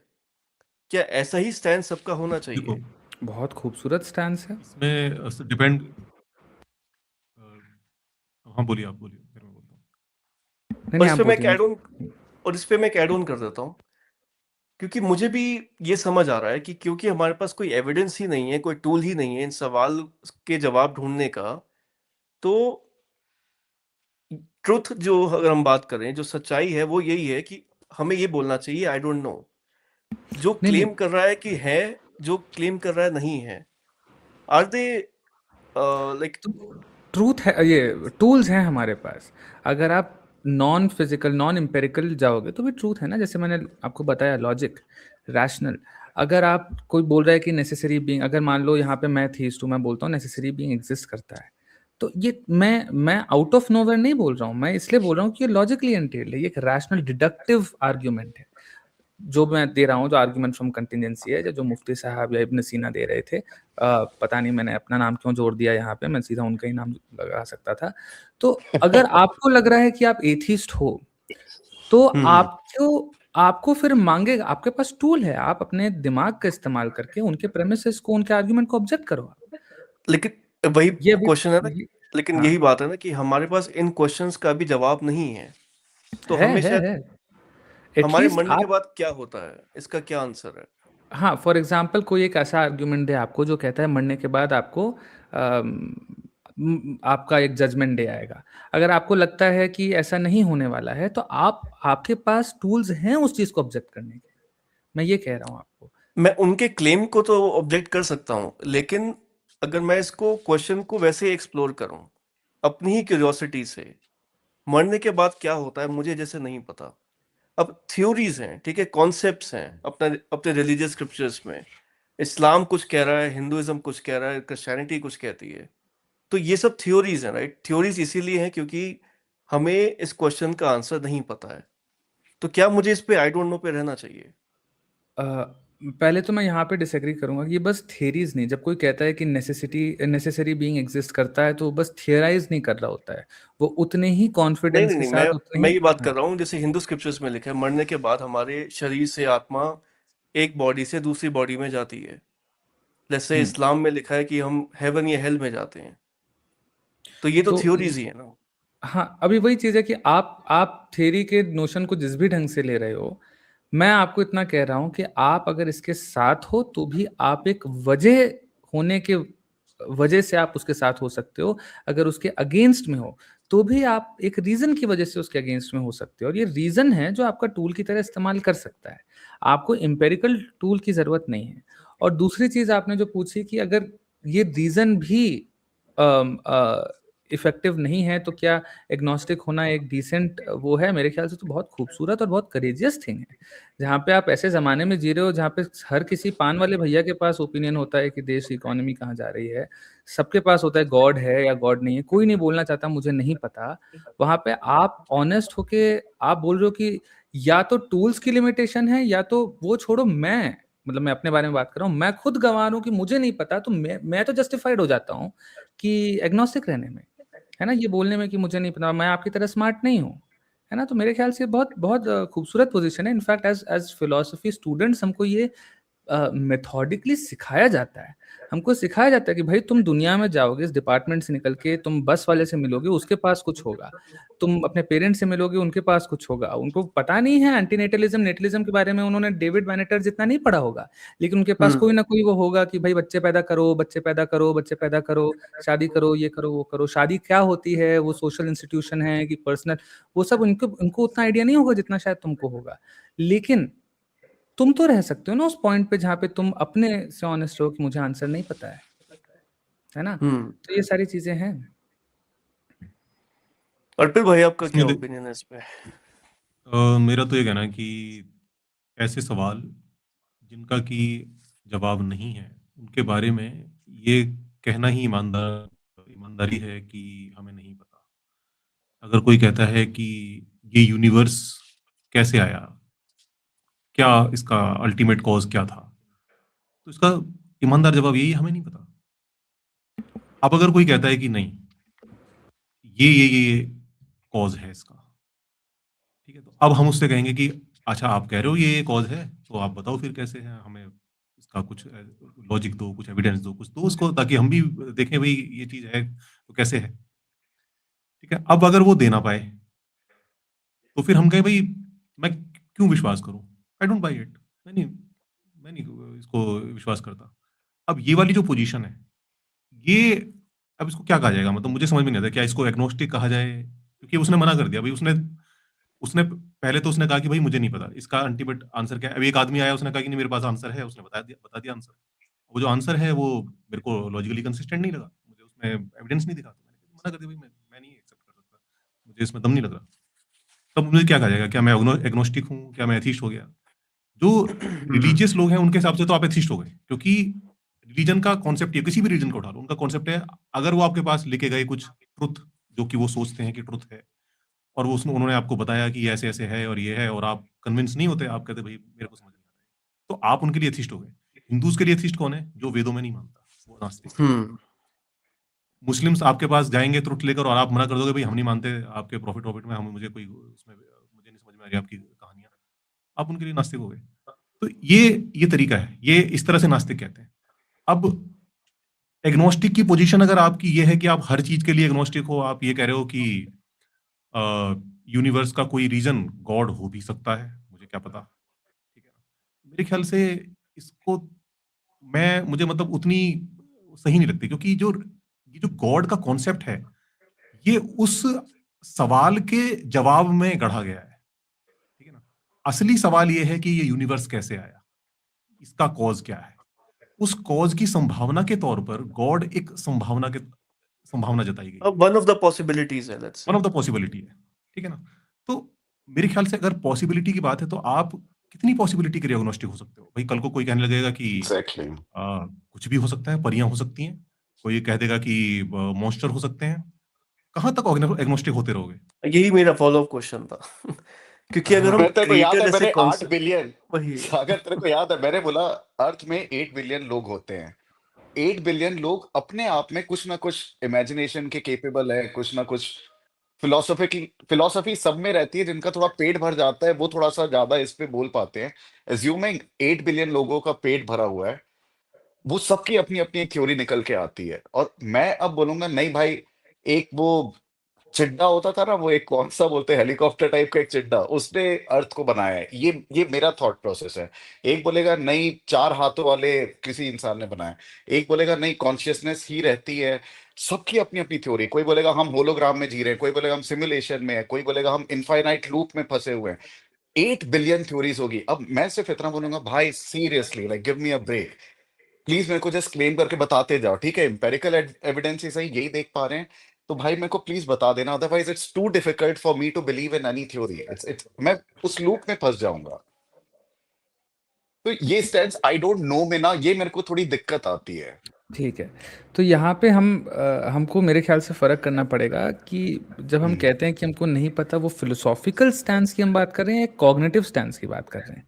हम सर्वाइवल नहीं कर पाएंगे अगर हम ये बोलते रहें कि हमें नहीं पता। अब वो इंसान बेचारा 10 लाख साल पहले गार्ड दे रहा है कि अच्छा जल्दी से बोन मैरो जो है वो निकाल लो इससे, और वो पूछ अच्छा टाइगर आ रहा है कि नहीं टाइगर है, और मुझे नहीं पता, अपने को मैं नहीं पता सर्टेनिटी के ब्रो, साथ कह नहीं रहा। हाँ, एग्जैक्टली। तो एनीथिंग इज वहाँ पॉसिबल। हाँ, तो वहाँ पे ऑब्वियसली हमको हाँ एक अनुमान लगाना बनता है कि अच्छा देखो टाइगर दिख तो नहीं रहा है लेकिन वहाँ पे झाड़ी हिली है, तो शायद जस्ट सो यू नो तुम्हारे पास 1 मिनट है ना? तो अनुमान लगा के ये बोलना कि tiger so and so percentage है कि वो आ रहा है, ये अपने आप में एक अलग चीज़ है। और फिलोसॉफिकली एग्नोस्टिक होना, वो अपने आप में एक अलग चीज़ है। तो फिलोसॉफिकली एग्नोस्टिक होना बहुत हेल्दी मैं इसलिए समझता हूँ, क्योंकि आप जैसे आपका सवाल था कि हम कितने चीज़ों के बारे में ऐसे रह सकते हैं, आप हर चीज़ के बारे में रह सकते हो। आपका यही कंसर्न था ना कि उससे सर्वाइवल नहीं होगा।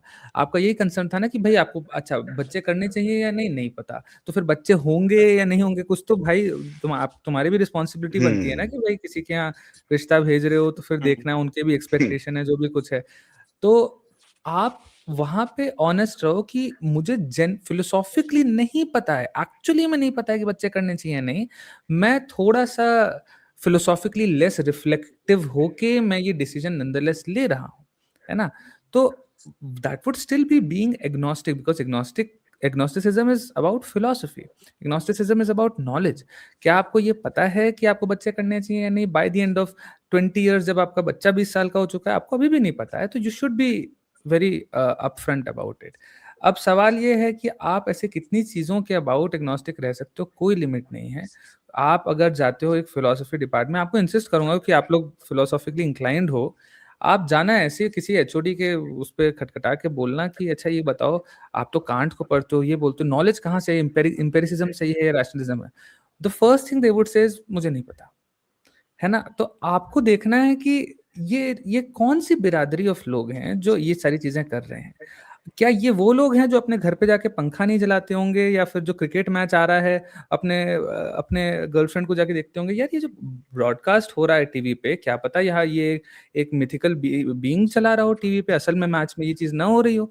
वो ऐसे काम तो नहीं बोलते हैं, because they also have a working model about things, they also have a pragmatic model about things, है ना। बट एक्चुअली में फिलोसॉफिकली, कंसेप्चुअली, अगर सच की खोज का आपका कंसर्न है, तो सच की खोज के पॉइंट ऑफ व्यू से उनको जेन्युइनली नहीं पता। There is a true. Possibility. In fact मैं आपको एक एग्जांपल देता हूँ। रेने डेकार्ट मॉडर्न फिलोसफी के फाउंडर्स माने जाते हैं, न्यूटन के दोस्त हुआ करते थे। मेरे ख्याल से फिलोसफी ऑफ माइंड के भी मेरा जो सब्जेक्ट है उसके फादर हैं।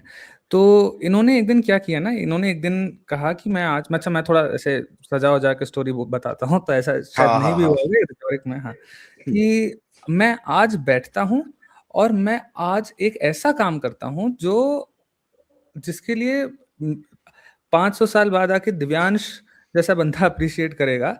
मैं बैठ के अपने सारे बिलीव्स को चैलेंज, मुझे आज तक जितना भी कुछ पता है सबको चैलेंज कर देता हूँ। ठीक है, देखता हूँ कि ऐसी कौन सी चीज है जो मुझे पता है कि most likely to be true है और most certainly to be true है ना। एक ऐसा मैं कैटलॉग बनाता हूँ। तो और आज मैं ये क्यों कर रहा हूँ कि आज से पहले ये करने के लिए मैं ट्रेंड नहीं था, और कल क्यों नहीं कर रहा हूँ, क्योंकि कल मैं फिर वही बुढ़ा इंसान बन जाऊंगा जिसका ग्रे मैटर पक चुका होगा, जिसको लोग बोलते हैं ना, अंकल अपने विचार सुधारो, अंकल अपने विचार सुधारो। और मेरे अंदर होगा नहीं कि मैं ये चैलेंजिंग जितनी चीजें जानता हूँ, सन कल सुबह उगेगा तो मैं एग्जिस्ट करता हूँ, ऐसी सी चीजें भी मैं चैलेंज करना चाहूंगा आज बैठ के। और उनकी मेडिटेशंस है जो आप लोग अगर इंटरेस्टेड हो तो पढ़ना, छोटी सी किताब है एकदम। तो वो ये काम करने बैठे हैं। अब स्वाभाविक सी बात है कि अगले दिन उठ के सुबह उन्होंने ऐसे तो नहीं बोला होगा कि नहीं मुझे नहीं पता कि मुझे पानी पीना चाहिए या नहीं, मुझे नहीं पता मुझे ब्रश करना चाहिए या नहीं। तो वो आपको एज अ पर्सन जिंदगी में कैसे आगे प्रोसीड करना है, that has nothing to do with सच की खोज के अबाउट आपका एग्नोस्टिसिज्म है या नहीं। इस पे अच्छा पता है ठीक है। मैं ना कल यही वाली एक में बात कर रहा था, तो हम लोग के बीच में ना एक पॉइंट आया था। आई गेस इसमें थोड़ा सा वो सॉर्ट ऑफ एक रियल लाइफ का अगर लेयर ऐड करते हैं, तो जैसे कोई 15 से 17 साल का कोई एक लड़का लड़की, आप ऐसे अज्यूम करो, जो कि बहुत ज्यादा रिलीजन में डूबी हुई है, ठीक है, फिलोसफी उनको जैसे ऐसे लगता है, अच्छा गीता फिलोसफी है, okay, but may be like Krishna real है, या और वो इन सारी चीजों में इतना धसे हुए हैं कि उनको दूसरे रिलीजन से वो दंगे फसाद में भी वो करने लगता है लड़का, ठीक है, वो इस तरीके से धसा हुआ है। वो आता है मेरे पास, ठीक है, और मेरे से पूछता है कि यार ये हेवन हेल एग्जिस्ट करता है, हाँ या नहीं, या मरने के बाद क्या मेरी सोल ट्रांसफर होती है, या मैं कॉन्शियसनेस में मिल जाता हूँ, या ये सारी चीजें मैंने देखी हुई है, सोल आत्मा की बात करते हैं। तो मैं उसको बोल देता, नहीं भाई, नहीं एग्जिस्ट करता है।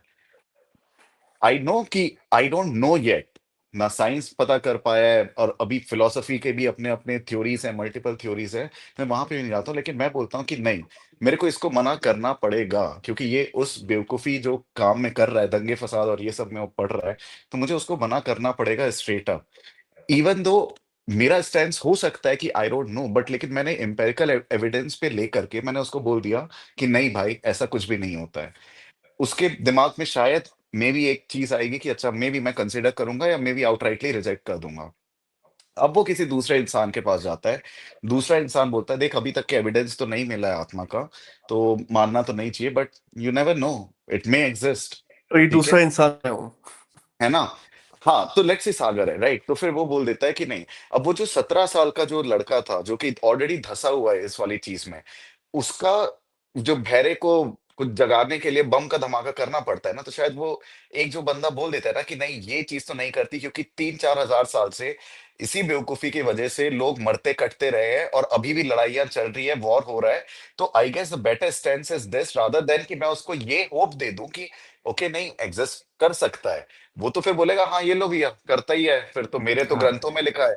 तो ये वाला जो एक एकदम क्वेश्चन बढ़िया। है, तो जैसे है ना, तो इस पे मतलब कि एक बार मैं अर्पित भाई आपका भी पॉइंट ऑफ व्यू लेना चाहता हूँ, और और उसके बाद प्लीज इसमें आप मेरी हेल्प करना, फिर कैसे इस और चीज एक को ले एड ऑन अपन। भी है, मेरे इस पे एक एड ऑन क्वेश्चन भी है कि हम्म लेट्स से कि अगर हम ये एक्सप्लोर करते हैं what is the truth first, ठीक है, तो मरने के बाद क्या होता है, I literally don't know, no one knows, the fact of the matter is no one knows, है ना।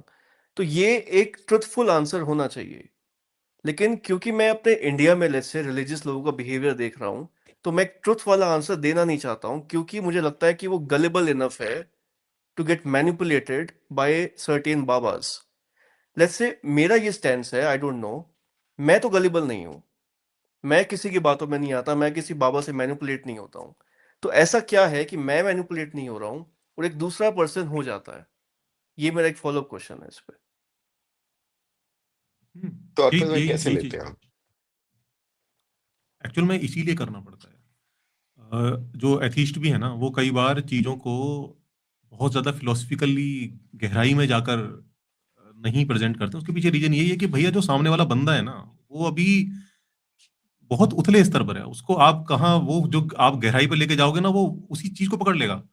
जो अ, जो बंदा अपने फेथ में है, बहुत गहरे से डूबा हुआ है, वो जस्ट तिनके के सहारे ढूंढ रहा है, कहीं उसको एक सहारा मिल जाए और वो उसको पकड़ के लटक जाए। उनको, उनके लिए केवल ये कह देना कि भाई मुझे नहीं पता मरने के बाद क्या होता है, तो उसके लिए तो ये संजीवनी मिल गई उसको। वो तो वो लेकिन कोई कहेगा एग्जैक्टली। अच्छा यार। पर्सन लेकिन कोई पर्सन क्यों नहीं रह सकता इस आई डोंट नो पे? ऐसा क्या इनसिक्योरिटी है, क्या एक ऐसी नीड है नहीं कि नहीं, हमें आई यस डोंट और नो नो पे आंसर रह पता रह ही होने सकते हैं, चाहिए? नहीं नहीं, रह सकते हैं, लेकिन अगर कोई बंदा ऐसा आया है, होता क्या है ना, जैसा सामने बंदा होता है ना, उस हिसाब से बात करनी पड़ती है। बुद्धा की जो कुछ स्टोरीज हैं उनमें आता है, आपने भी सुना होगा कि एक बंदा आता है, पूछता है कि क्या गॉड एग्जिस्ट करता है, तो कह हम्म। देते हैं हाँ करता है। एक आता है कि क्या गॉड एग्जिस्ट करता है, कहते हैं नहीं करता है। बोले यार ये तो वो जैसा बंदा सामने होता है, उस हिसाब से बात करनी पड़ती है। अब जो सामने वाला जो बंदा है, वो अगर इतना फेथ में गहरे डूबा हुआ है, तो अगर आप उसको ये कह दोगे कि हाँ मे बी, पता नहीं यार, इसका तो हमें नहीं पता, हो भी सकता है, वो तो उसके लिए तो बस संजीवनी मिल गई, वो तो खुश हो जाएगा। वहां पर हमें ये उसको लॉजिकली ये बताना पड़ता है कि भाई देखो, साइंस में साइंटिफिकली जो डेथ होती है वो क्या होती है। उसको फिर हम इस तरह से समझाते हैं कि क्योंकि वो डेथ का जो कॉन्सेप्ट उसके दिमाग में है, वो ये है कि कोई आत्मा वात्मा है, वो निकल के चली जाती है। तो उसको ये हम समझाते हैं, देखो साइंटिफिकली होता क्या है कि कुछ ऐसी चीज नहीं है जो निकल कर जाती है, उस वजह से आप डेड हो जाते हो। मेडिकली जो डेथ है, उसको साइंस इस तरह से डिफाइन नहीं करता कि कुछ आत्मा निकल गई आपके शरीर से। हम्म। जो मेडिकल साइंस है वो ये डिफाइन करता है कि भाई आप का जो हार्ट बीट है वो थम गई एंड ब्लड सर्कुलेशन रुक गया। ऑक्सीजन, जो आपकी जो सेल्स हैं उनको ऑक्सीजन नहीं मिली, एंड धीरे धीरे वो जो है क्या करके मरने लगे। तो मरना कोई एक इंस्टेंस नहीं है कि मतलब आप ये इस मूवमेंट में आप मर गए। वो कोई मूवमेंट नहीं होता है, वो जस्ट एक प्रोसेस है। और कई बार बहुत सारे जो सेल्स होते हैं उनको तो मरने में बहुत टाइम लगता है, 24 घंटे 48 घंटे तक भी वो जिंदा रहते हैं। तो अब क्या उनको कहा जाएगा, वो तो एक पूरा लंबा प्रोसेस चल रहा है। तो इस तरह से उसको समझाना पड़ता है ताकि वो थोड़ा-सा रैशनली सोचना सीखे। अदरवाइज़ अगर उसको केवल हम इतना कह के टाल दिया कि भई हमें नहीं पता यार मरने के बाद क्या होता है, तो उसको तो हो गया काम, वो तो बल्ले-बल्ले करता हो जाएगा। एग्जैक्टली, वैलिडेशन मिल जाता है। हाँ, तो हाँ। मेरा जो आंसर है वो वही है। In fact I would also like to quote, अभी परमिशन तो नहीं, लेकिन फिर भी गुड फेथ में क्षितिज का नाम ले लेता हूँ कि आप लोग जानते हो उसे। तो मैंने पता है साइंटिज्म के ऊपर एक स्टोरी डाली थी और उसने एक बहुत प्यारी सी चीज़ मुझे लिखी थी। उसने बोला कि भाई तुम क्या कर रहे हो, बिल्कुल scientism is wrong, but do you think scientism के बारे में स्टोरी डालनी चाहिए? क्योंकि हमारे पास ऐसे लोग बैठे हैं जो, मतलब एज अ रिस्पॉन्सिबल क्रिएटर क्या करना चाहिए, हमारे पास ऐसे लोग बैठे हैं ऑडियंस में जो देखेंगे अच्छा साइंस सब कुछ आंसर नहीं कर सकता है, तो जो उनके अदरवाइज अनग्राउंडेड बिलीव्स थे वो अब उस बेसिस पे जाके जस्टिफाई करने की कोशिश करेंगे, अच्छा ये तो साइंस ने नहीं किया तो क्या हुआ, science is not the ultimate thing, है ना? तो आप यहाँ पे एक डाइकोटमी बना रहे हो सच की खोज और सोशली क्या होना चाहिए उसके बीच में। तो आंसर भी वही है पीके कि आपको ये क्लियर करना चाहिए जिससे भी आप बात कर रहे हो कि आप किस हैसियत से आए हो। आप मेरे दोस्ती यारी करने आए हो, आप पान वाले भैया, आप ऐसी बकैती करने आए हैं यहाँ पे, या फिर आप एक फिलोसॉफिकल डिबेट में आए हो, आप सच की खोज करने आए हो। अगर आप सच की खोज करने आए हो तो तब हम वो सारी बातें करेंगे। मैं कभी भी किसी को जाके प्रोएक्टिवली नहीं कहता कि अपफ्रंट जाके तो कभी नहीं कहता कि साइंटिज्म बाय द वे गलत होता है ना? एटलीस्ट जब से क्षितिज ने बताया है। तो वही है, अगर आपको ऐसा लगता है कि सामने वाला उसको मिसयूज करके वो कुछ इस ढंग से करेगा कि समाज में उसका जो स्टेटस वो जो प्रोपोगेट करेगा वो कुल मिला के ऐसी चीजें करेगा जिससे समाज को नुकसान पहुंचेगा, तो स्वाभाविक सी बात है आप वो नहीं करोगे। लेकिन सच की, जहां तक आपको सच का लेंस से देखना है, तो पीके आप और सागर मेरे ख्याल से दोनों सेम स्टेज पे हो। दोनों आप फंक्शनली आप कुछ बोलते हो, और जस्ट बिकॉज आप दो अलग अलग फ्रेजेस का इस्तेमाल कर रहे हो, इवन कॉन्ट्राडिक्टिंग फ्रेजेस का इस्तेमाल कर रहे हो, दैट डज नॉट मीन कि you are contradictory, you are in contradictory positions when it comes to सच की खोज, है ना। और दूसरी चीज, क्योंकि हम समाज की बात कर ही रहे हैं, तो साइकोलॉजी पे थोड़ा बहुत उतर ही जाते हैं। साइकोलॉजिस्ट तो नहीं हूं मैं, लेकिन जैसे सागर ने पूछा कि हम लोग ये आई डोंट नो वाले पे क्यों नहीं रह सकते, मेरे ख्याल से something to do with it is how we are constructed. जैसे मैंने अभी हमको बताया कि हमको बताना मांगता था कि टाइगर आ रहा है या नहीं, है ना। उसके बाद the way our social systems have evolved, the way our dynamics has evolved, we have always try to cater to ego.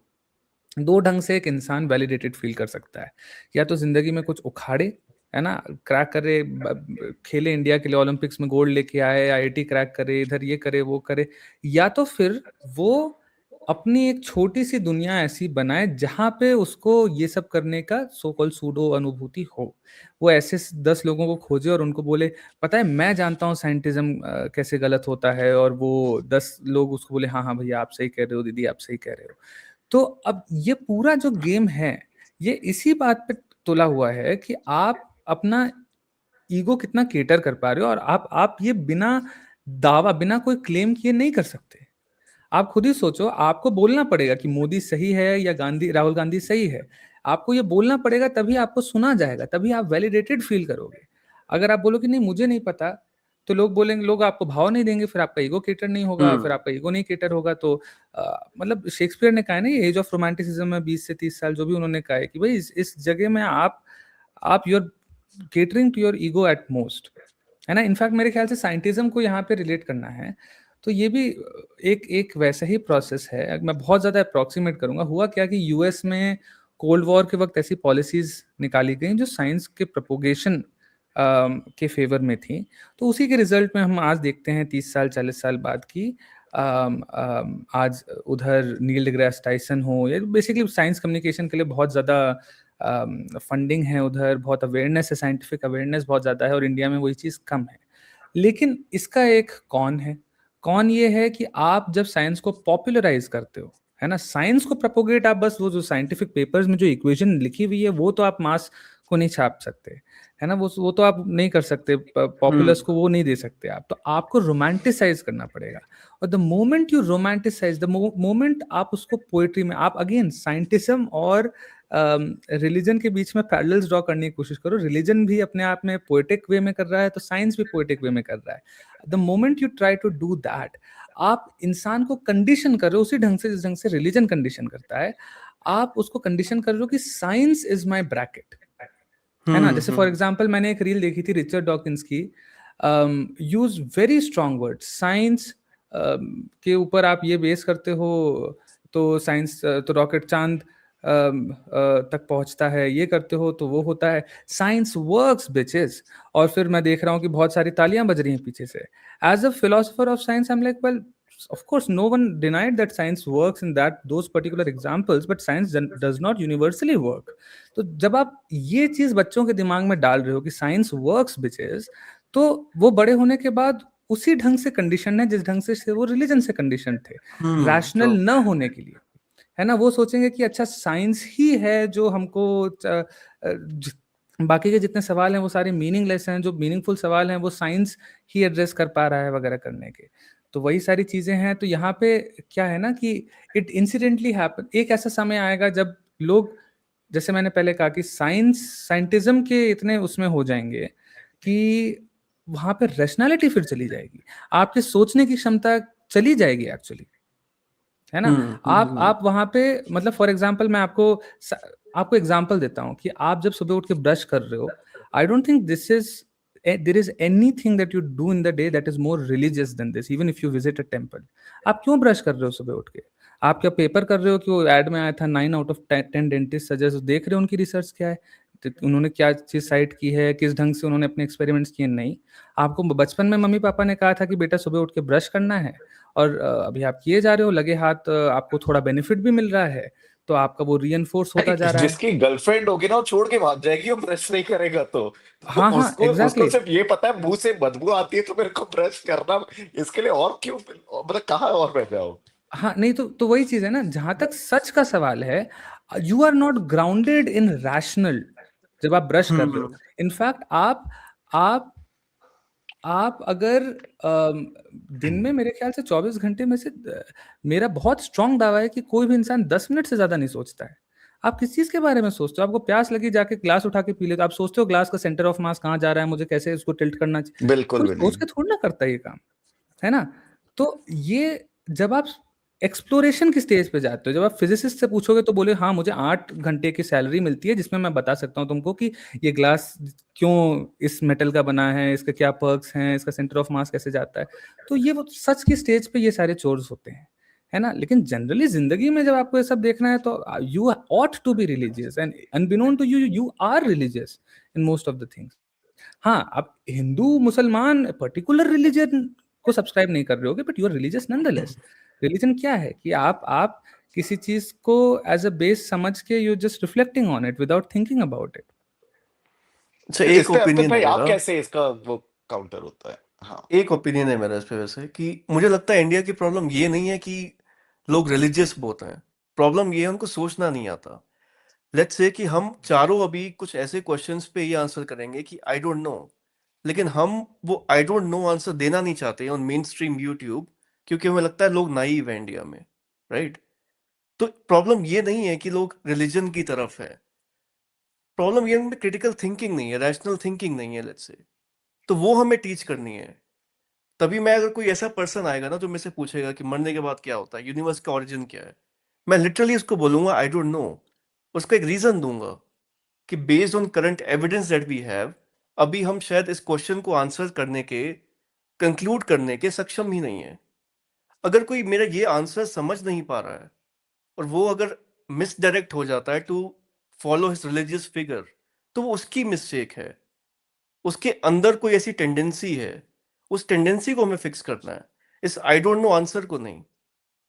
Right? इस हाँ, पे क्या मैं लगता है? मैं इस हाँ जी, इस बोलिए। पे ना सॉरी, बस मैं एक चीज मतलब कि बोलूंगा, इस पे होता ही है कि चलो ठीक है, तेरे घर पे आया पहली बार लड़का, तूने बोला उस लड़के को आई डोंट नो, उसका बिलीफ स्ट्रांग हो गया, वो चला गया घर। दूसरा लड़का आया, तीसरा लड़का आया, चौथा लड़का आया। अब तू देख रहा है ट्रेंड बन रहा है, ठीक है। अब तूने ऐसे 100 लड़कों को तूने आंसर दे करके भेज दिया आई डोंट नो, और तूने एक परसेंटेज निकाला कि इनका रैशनल टेम्परामेंट इंक्रीज हुआ या इनका बिलीफ ज्यादा स्ट्रांग हो गया। मैं बेट कर रहा हूँ, ठीक है, प्लीज मैं ऑनेस्ट तो वही रहना, इंडियन प्रॉब्लम लड़के, डिस्क्राइब कर एक रहा सेकंड, एक हूँ, मैं ये सेकंड। मैं प्रॉब्लम ही तेरे को, डिस्क्राइब कर रहा हूँ हाँ कि ये हाँ, प्रॉब्लम अरे है। मैं तेरे को आंसर तो देने दे मेरे को, ठीक है। तो अब तूने देखा कि 80% लोगों का बिलीफ स्ट्रांग हो गया, और वो हम्म 20% बंदे शायद, अच्छा हाँ यार ये बेटर आंसर था, आई don't no, at least he is honest, right. तो 20% हो गए। अब ऐसे ही 100 बंदे आते हैं मेरे घर पे, ठीक है, और मैं उसको बोल देता हूँ भाई ये पॉसिबल ही नहीं है, इसका कोई एविडेंस नहीं है, तो प्लीज भाई इन सारी चक्करों में ना पड़, ठीक है। मैं उसको ये बोल करके भेज रहा हूँ 100 लड़कों को। आई एम प्रीटी श्योर काफी तो रिलीजियन में तो धसे ही हुए होंगे, ठीक है, तो वो तो कुछ नहीं कर सकते। लेकिन ट्रस्ट मी, शायद उसमें कुछ बहरे लोगों के कान में जू रहेंगी, और वो शायद बोलेंगे ओके, ये आउटराइटली रिजेक्ट कैसे कर रहा है भाई। इस पे वो ज्यादा झुकने की कोशिश करेंगे, ठीक है। सिर्फ एक परसेंट वाइज में अगर मैं उसकी बात करूँ ना, तो ये शायद बेटर डेंट करेगा। पर तू उसको, इंडिया की लेकिन तो, करंट सिचुएशन के हिसाब से मैं बोल रहा हूँ, लेकिन इंडिया लेकिन की अगर करंट हम सिचुएशन में। लेकिन अगर हम ये एक्सेप्ट कर रहे हैं हम्म। कि ये ट्रू आंसर है, आई डोंट नो, अगर इन क्वेश्चन का ट्रू आंसर है, तो फिर हम उनको एक फॉल्स ओपिनियन सेल कर रहे हैं या फॉल्स कंक्लूजन सेल कर रहे हैं। नहीं होगा, पता है नहीं, कैसे, मैं बताता हूँ, और सो फॉर और एग्जांपल वो, एंड ही जैसे इज मैं एक taking your example word for देता इट। हूँ। और एक चीज बिल्कुल। और वो फिर हाँ। तेरे से मैनिपुलेट हो रहा है, ठीक है, वो तेरा बिलीफ सिस्टम बिल्कुल। लेट से कॉपी कर रहा है। बिल्कुल, लेट से कॉपी अब कर लिया उसने, ठीक है। अब मैं उसको ये बोलता हूँ, किस सेंस में बता दे। मतलब वो बिग खुद बैंग, डिडक्शन करके उस कंक्लूजन तक नहीं पहुंचा, उसने बस तेरा नहीं वर्ड नहीं, एक्सेप्ट कर लिया। तो वो डू यू थिंक कैसे इट्स बेटर ओके? होगा, मैं तेरे को, मैं वही बताने की कोशिश कर रहा हूँ कैसे बेटर होगा, इस सेंस में कि फॉर एग्जांपल भाई कोई आया, मैंने उसको बोला कि नहीं, गॉड डजंट एग्जिस्ट, ठीक है, मैं उनको ये बोल करके मैं भिजवा देता हूँ। अब अगर ये आता है कि अच्छा क्या बिग बैंग के पहले क्या था, अभी तक के तो तुम यहीं पे पहुंच पाए हो ना, बिग बैंग के पहले क्या था, ये क्वेश्चन आता है, मैं बिल्कुल बोलूंगा आई डोंट नो। लेकिन उसको ये कंक्लूजन पे जंप करने नहीं दूंगा, किस सेंस में, क्योंकि ये जो कंक्लूजन पे जंप किया था ना, उसके वजह से आज टेरर अटैक्स हो रहे हैं, उसके वजह से आज उसकी वजह से कास्टिज्म नहीं हो फैल रहे चुका हैं। है। मैं अरे भी आई डोंट नो पे हूँ, रिलीजन मैं कोई एक, कास्टिज्म नहीं अरे कर रहा, बाबा मैं कोई टेरर अटैक तेरे नहीं कर जैसे रहा। लोग बहुत तो कम है ना इस भाई, तेरे तो मैं मैं वही तो कह रहा हूँ, तो इस सिक्सटी स्टैंस में परसेंट प्रॉब्लम पीस की नहीं बात है, कर रहा हूँ। तो इस स्टांस में प्रॉब्लम नहीं है, मतलब मैं क्योंकि इसी स्टैंस पे अरे हूँ। हाँ हाँ, मेरे को अगर देश से रिलीजन को, मेरा लेट से एक ये कॉन्सेप्ट है कि मेरे को रिलीजन और ये सुपरस्टिशन इसको खत्म करना है, मेरा ऑब्जेक्टिव है। अब मैं नहीं होगा पब्लिक ऐसे। फोरम पे आके क्या बोल रहा हूँ? अब फॉर एग्जांपल अर्पित भाई, इस पे आप प्लीज मेरे को बताना, क्योंकि हमें पता है इंडिया के लोग कैसे गलेबल है, एजुकेशन नहीं है, फंसे हुए सुपरस्टिशन में, और मेरे को निकालना है। क्या अप्रोच ज्यादा वर्क करेगा आपके हिसाब से? उनको लाई सेल करना ज्यादा सही है या फिर ट्रुथ, या देखो, लाई और ट्रुथ क्वेश्चन? की बात नहीं है, बात सिर्फ ये है कि हम देख रहे हैं कि वो एक सिचुएशन में फंसे हुए हैं, और उस सिचुएशन से उन्हें हम एक बेटर जगह पर कैसे ले आए। हम ये नहीं कह सकते वो हम किसी बहुत अल्टीमेट कहें कि एक यूटोपियन सिचुएशन में ले जाएंगे, नहीं नहीं, उसकी बात नहीं होती। जहां पर है उससे एक स्टेप हम ऊपर कैसे लेके आए।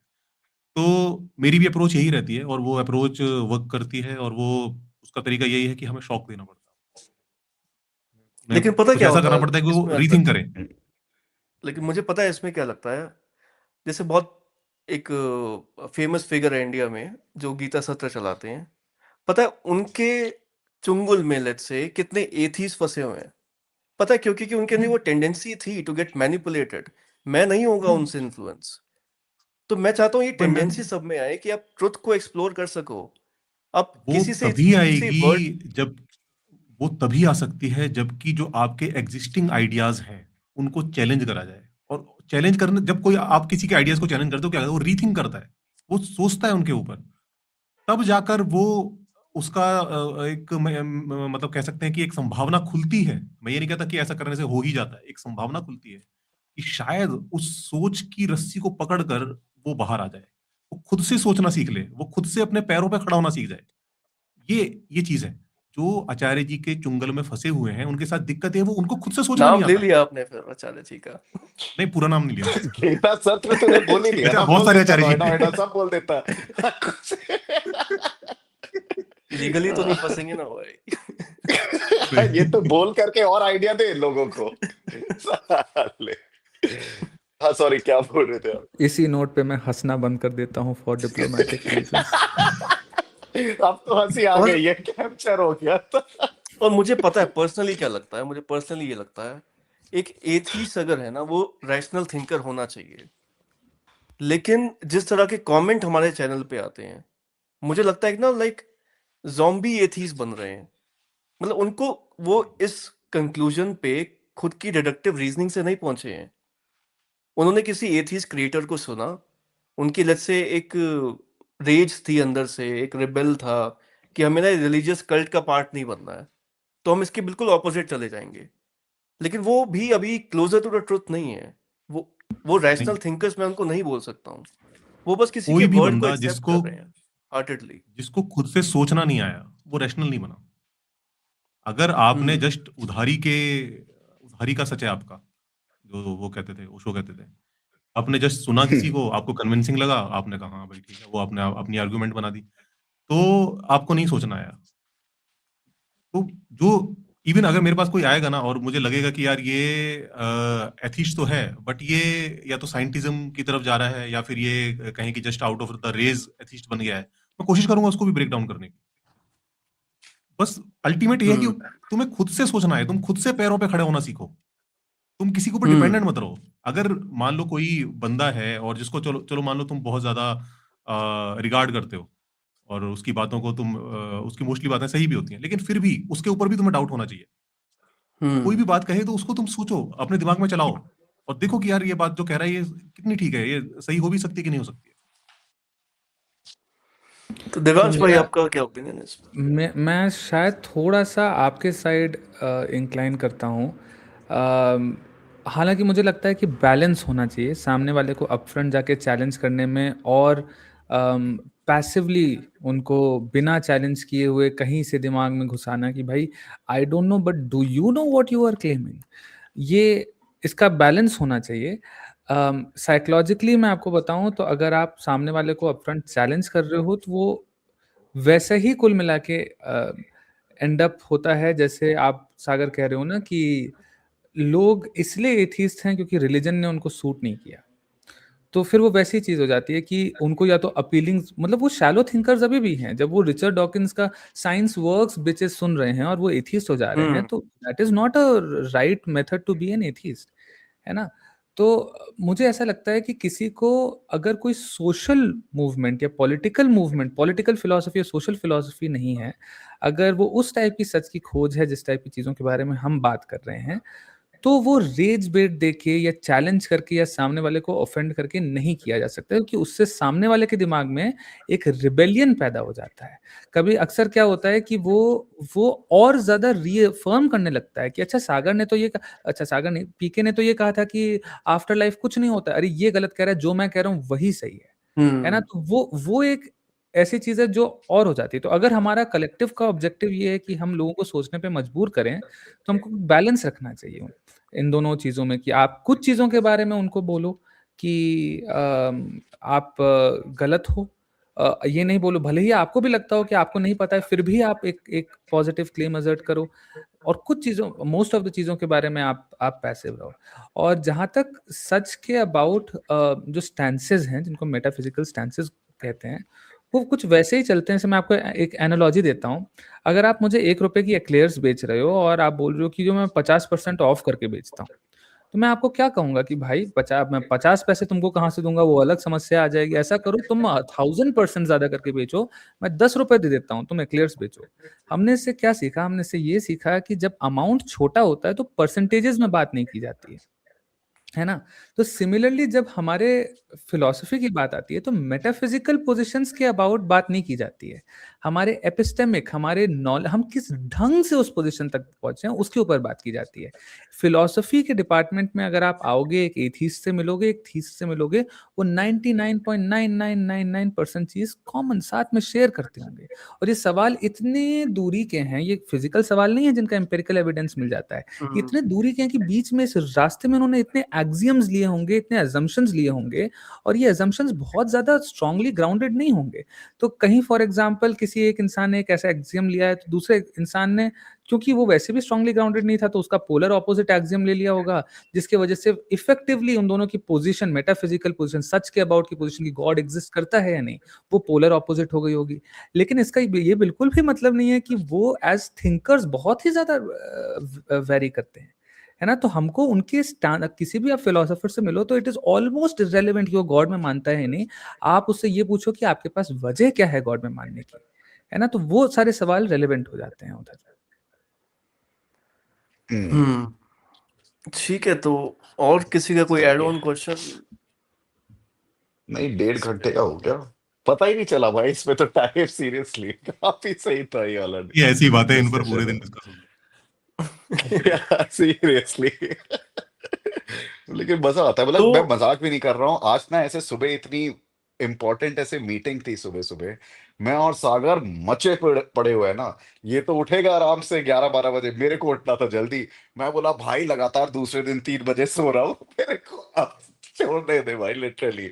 बट लेकिन हाँ, काफी काफी सही लगता है इस पे ना, मतलब ये कॉन्वर्जेशन करना। आई होप ऑडियंस को भी पसंद आए। तो बस मैं इस स्टैंस पे खुद क्लियर भी होना चाहता हूँ ऐसे, regarding the questions about this universe, वही जो 2-3 मैंने क्वेश्चन बोले, इस पे क्या हम चारों एग्री कर सकते हैं कि जो करेक्ट आंसर है वो है आई डोंट नो, राइट? सारे आंसर्स के बिल्कुल। अबाउट नहीं, मेरे ख्याल से सारे आंसर्स के अबाउट नहीं। जब कोई कहता है कि नेसेसरी बीइंग एग्जिस्ट करता है, मैं उसका इसलिए एग्जांपल दे रहा हूँ कि उसके अबाउट एटलीस्ट आप समझते हो कि that is one so called theory या पॉसिबिलिटी। उसके दिमाग में वो एज अ थियरी या पॉसिबिलिटी नहीं है। ही नोज फॉर श्योर कि नेसेसरी बीइंग एग्जिस्ट करता है। हाँ ये हाँ हाँ वैसा इंसान नहीं है जैसे अर्पित ने जैसे बोला ना कि आप कह रहे हो लेकिन आप वजह नहीं दे पा रहे हो। वो कह रहा है कि मैं वजह दे पा रहा हूँ, है ना। तो वो वजह आपको हजम हो रही है नहीं हो रही है, आपके स्टैंडर्ड से मीट कर रही है नहीं कर रही है, यूनिवर्सल स्टैंडर्ड से मीट कर रही है नहीं कर रही है, वो अलग बात है। लेकिन most of the when you go to सच की खोज, किसी भी फिलोसफी डिपार्टमेंट में कोई भी इंसान कुछ भी क्लेम करता है तो वो वजह के साथ क्लेम करता है, ठीक है? और ये इससे इससे यही डायकोटमी बनती है कि आप कितने थिंकर हो और कितने नॉन थिंकर हो। तो जो पीके ने आपको बोला था ना कि अगर आप आई डोंट नो बोलते रहोगे तो 100 लोग आपकी ज़िंदगी से चले जाएँगे। तो यहाँ पे मैं आपको ये सजेस्ट करना चाहूँगा कि मैं एकदम ऑड वन आउट हो जाता हूँ कभी-कभी सोशल उसमें, कि नॉनदलेस ट्रू 10 लोग रह जाते हैं यार ज़िंदगी में, और आपको फिर लगता है कि मतलब नहीं है, 90 लोग चले गए या 100 लोग चले गए, कोई मतलब नहीं है। है ना? तो you will find your own circle. तो ऐसा वाला। नहीं नहीं नहीं, सो ये उसका मतलब ये था कि ये जो 100 लोग जाएंगे ना, ये रिलीजन पे उनका विश्वास और अटूट हो जाएगा, और वो शायद ये जो सुपरस्टिशन में वो कंटिन्यू करेंगे। लाइफ में तो शायद एक या दो ही रह अच्छा। जाते हैं जो अच्छे रहते हैं, उस सेंस में मैंने ओह! बोला था, बट हाँ। Okay, okay. सो मेरा तो मेरा ना सबको वैसे यही रहेगा, जितने भी लोग यहाँ पे देख रहे हैं इस पॉडकास्ट को।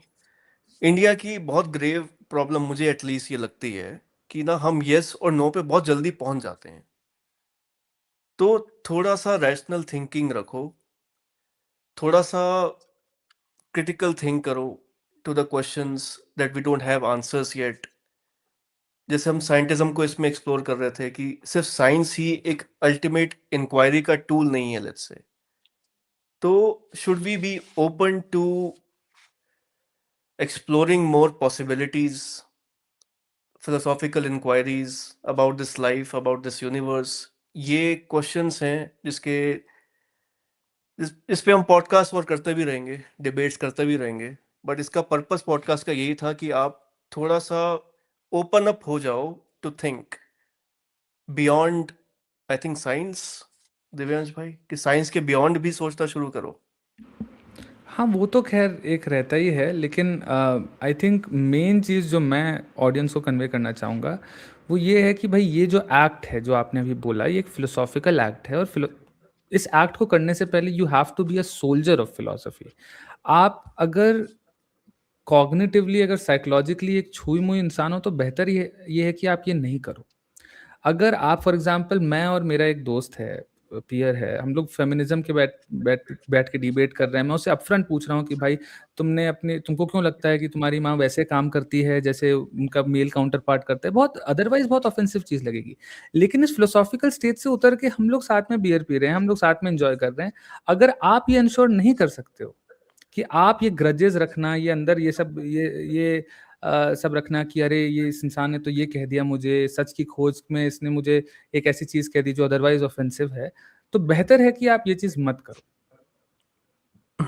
पर कोई छुई मुई अगर पर्सनैलिटी हो तो दूर रहो इन सब हुँ। इंक्वायरीज से। अर्पित भाई, कोई भी आपका बंदा फाइनल जिसको कि टेक। अपने अपने आइडियाज को चैलेंज करने में डर लगता है, और नहीं हाँ, लगता कि वो फिर इसके लिए एलिजिबल है।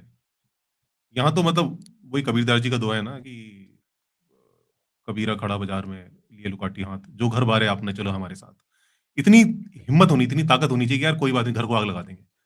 वो वाली हिम्मत है तो अपने, जो आपने घर घर का मतलब है कि जो आपने थॉट्स बना रखे हैं, जो आपने अपना पूरा अ, खड़ा करा है जो प्रिमाइस, और आप उसको भी त्यागने को कोई बात नहीं पड़े, और चाहे उसमें आपका कितना भी इन्वेस्टमेंट है। और दिक्कत यही होती है ना कि जो रिलीजियस लोग हैं उनका इन्वेस्टमेंट होता है। किसी का 30 साल का है, किसी का 50 साल का है, किसी का 60 साल का है। अब उसको एकदम से चैलेंज करने, आदमी कहता है यार पूरी ज़िंदगी ही बर्बाद हो जाएगी मेरी अगर इसको चैलेंज कर दिया तो। अगर ये वाला डर है तो भैया फिर अपने रहो, वहीं पर सेफ रहो, जो कुछ कर रहे हो करते रहो। अगर उस डर को ओवरकम कर सकते हो, उसको चैलेंज कर सकते हो, तब ये फील्ड आपके लिए। मैं यहाँ पे एक और वैसे छोटी-सी भी मैं, चीज़ हाँ, एक छोटी-सी हाँ जी। चीज़ ऐड करना चाहूँगा। तो ये जो रिलीजियस वाला जो कहा अर्पित जी ने, इससे मैं बिल्कुल सहमति रखता हूँ, लेकिन ये साइंस एज़ अ रिलिजन, मतलब साइंटिज़्म के ऊपर भी हाँ, उतनी हाँ, ही बिल्कुल, लागू है बिल्कुल। जितनी वहाँ किसी वहाँ भी और वहाँ भी रिलिजन अप्लाई के होता ऊपर है। लागू हाँ, हाँ। मैं हम्म, थॉट्स की बात कर मतलब रहा हूँ कि अगर अगर आपको किसी, ये हुँ। अगर किसी को अपने थॉट्स को चैलेंज करने में, जो भी वो मानता है, जैसा सोचता है, उस सोच को चैलेंज करने में डर लगता है, और वो रिलीजियस भी हो सकती है, वो साइंस की भी हो सकती है, कोई कुछ भी हो सकता है। हुँ। तो मतलब अगर किसी कोई सो कॉल्ड कन्वेंशनल रिलीजन से आ रहा है जो जिसको ये चीज़ हज़म ही नहीं हो रही है, जो ऑफेंस लिए जा रहा है कि डार्विन ने इवोल्यूशन कह दिया था, तो वो उतना ही गलत है जितना दूसरा पर्सन आ रहा है जो कह रहा है कि अच्छा, जब मैं उसको बता रहा हूँ कि साइंस के ये सो कॉल्ड एक्सियम्स होते हैं, साइंस का ये फाउंडेशन होता है, साइंस का एक ज्यूरिसडिक्शन होता है। अगर उस ज्यूरिसडिक्शन को भी वो रियलाइज़ करने में उतना ही असक्षम है, तो वो उतना ही गलत है जितना वो सो कॉल्ड जैसे इवोल्यूशन वाला जो बंदा था। तो अपने आप को रैशनल बनाओ, इज़ बेसिकली व्हाट एक क्वेश्चन थॉट। पूछूं दिव्यांश भाई, हाँ एक जी। क्वेश्चन पूछता हूँ कि अभी के टाइम पे लेट्स से जितनी भी चीजें एग्जिस्ट करती हैं, क्लेम्स एग्जिस्ट करते हैं या फिर साइंटिफिक रिसर्च स्टडीज, आपको क्या किसी में डाउट होता है कि ये फ्लॉड हो सकती है? लेट्स से वो अरे भाई, बिग फार्मा से भी ये आ सकता है या फिर कुछ भी। बिल्कुल नॉट जस्ट दैट, मतलब यार, मतलब मैं ऐसे दो कैसे तीन बताऊं एग्जांपल्स आपको। दे सकते हो?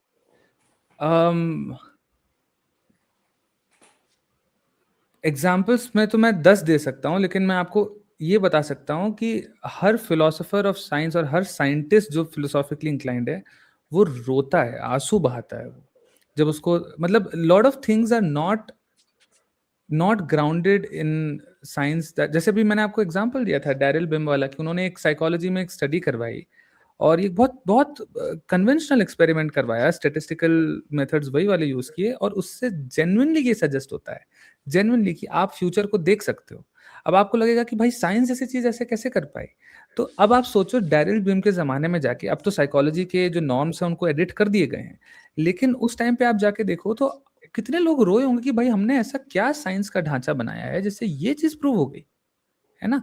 तो ये ऐसे तो बहुत सारी चीजें होती हैं, ऐसे बहुत सारी चीजें होती हैं, जैसे स्ट्रिंग थ्योरी है फॉर एग्जांपल। मुझे ऐसा लगता है कि this is too beautiful to be false, ये लेकिन कोई एम्पिरिकल एविडेंस नहीं है। तो मुझे लगता है कि कहीं ना कहीं मैं जाके एटलीस्ट फिलोसफी ऑफ साइंस के सर्कल में जाके सीखने की कोशिश करूं कि क्या हम ट्वीक कर सकते हैं, क्या हम सच सच के मायने और सच के, वैसे भी हम कौन सा स्ट्रिंग थ्योरी समझ के किसी को कुछ प्रैग्मेटिकली करने का सोच रहे थे, तो क्यों नहीं हम उसको एक एक फिलोसॉफिकल प्रोजेक्ट की तरह ले सकते हैं कि नहीं।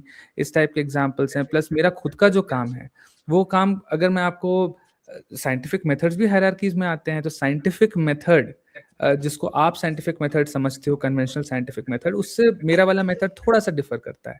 तो मैं जब जाके देखता हूँ कि क्या क्या उसमें वेरिफिकेशन का कोई एलिमेंट इन्वॉल्व नहीं है, बिल्कुल है उसमें, लेकिन फिर मैं जाके देखता हूँ कि साइंटिस्ट आके बोलते हैं कि दिस इज नॉट साइंटिफिक।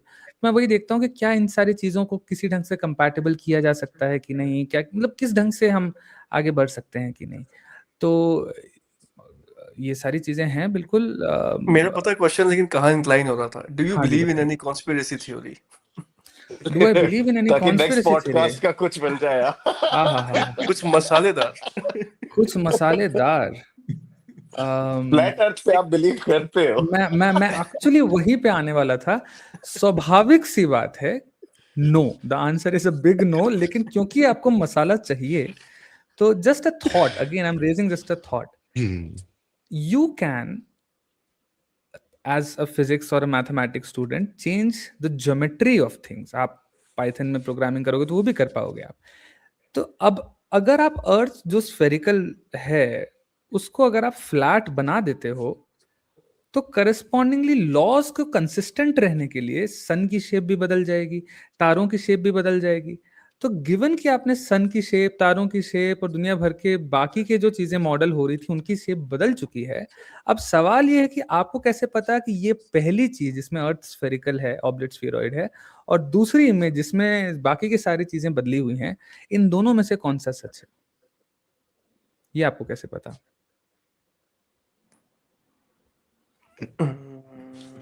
आप आज क्या, वो हमें फ्लैट भाई अर्थ पे आपको बिलीव करने मसाला वाले चाहिए ना, वाली? मतलब आपको बिल्कुल। मसाला चाहिए, तो मैं जवाब नहीं देने वाला इसको। आप इस वो पे डाल इस दो पे कि बिलीव एक्शन अरे इन द करेंगे फ्लैट ना। अर्थ करके। एक पता है मेल आता रहता है हमें, एक पता नहीं कौन यूट्यूबर है कि मैं फ्लैट हाँ। अर्थ उस पे ना डिबेट करना चाहता हूँ, मैं प्रूव कर दूंगा कि अर्थ इज फ्लैट। अब उस पे हमने ऐसे डिस्कस किया अर्पित भाई के साथ कि एक बार डिबेट करते हैं। तो अर्पित हाँ। भाई ने पता है मुझे क्या बोला, हमें ये बोला था कि पढ़ के आना, क्योंकि विदाउट सॉलिड आर्ग्यूमेंट्स तुम डिस्प्रूव नहीं कर पाओगे उसको। तो ये जो क्योंकि वो कॉन्स्पिरेसी ऐसे थ्योरिस्ट्स होते हैं ना, इतने गंदे साइंटिफिक वो आर्ग्यूमेंट्स लेकर के आते हैं ना। अब अगर हमें वो मतलब कि पता ही नहीं है पाइथागोरस थ्योरम क्या चला, वो गलती से तो पास हुए मैथमेटिक्स में और फिर अगर पे आकर के अगर हमें वो बोल रहा है भाई तू सही बोल रहा है भाई, मैं भी फ्लैट अर्थ पे बिलीव और मैं करती पता है फिर हूँ। क्या आर्ग्यूमेंट दूंगा, मैं सिर्फ ये आर्ग्यूमेंट दूंगा, भाई मैंने किताबों में पढ़ा है, बस मेरे पास ये आर्ग्यूमेंट है। तो सागर तू बोलेगा आई don't no, may be it's possible bro. अच्छा, एक वो सुनी है गुड आपने बात। दिव्यांश भाई, पता नहीं क्या चल रहा है आजकल, वो केम ट्रेल्स के ऊपर कॉन्स्पिरेसी थ्योरी? नहीं, नहीं, वो बताइए। प्लेन से पता नहीं ऐसी कुछ है कि प्लेन बिल गेट्स की एक कॉन्स्पिरेसी थ्योरी है कि प्लेन से कुछ ऐसी वो निकलती हैं क्लाउड्स वगैरह, जिससे हम ओजोन लेयर को ब्लॉक कर रहे हैं, पता नहीं क्या है वो, मैं आपको सेंड करूंगा इंस्टाग्राम पे एक बार। अच्छा मेरी नहीं, बाय द इंस्टाग्राम वे आजकल ना ऐसे क्लाउड बनाने की जो टेक्नोलॉजी है वो तो है, लेकिन जैसे अभी ये सब चल भी रहा है ना कि बैंगलोर में भी हेल स्टॉर्म्स वगैरह हो रहे थे बिल गेट्स की वजह से, ऑब्वियसली वो सब तो कॉन्स्पिरेसी के कैटेगरी में जाता है।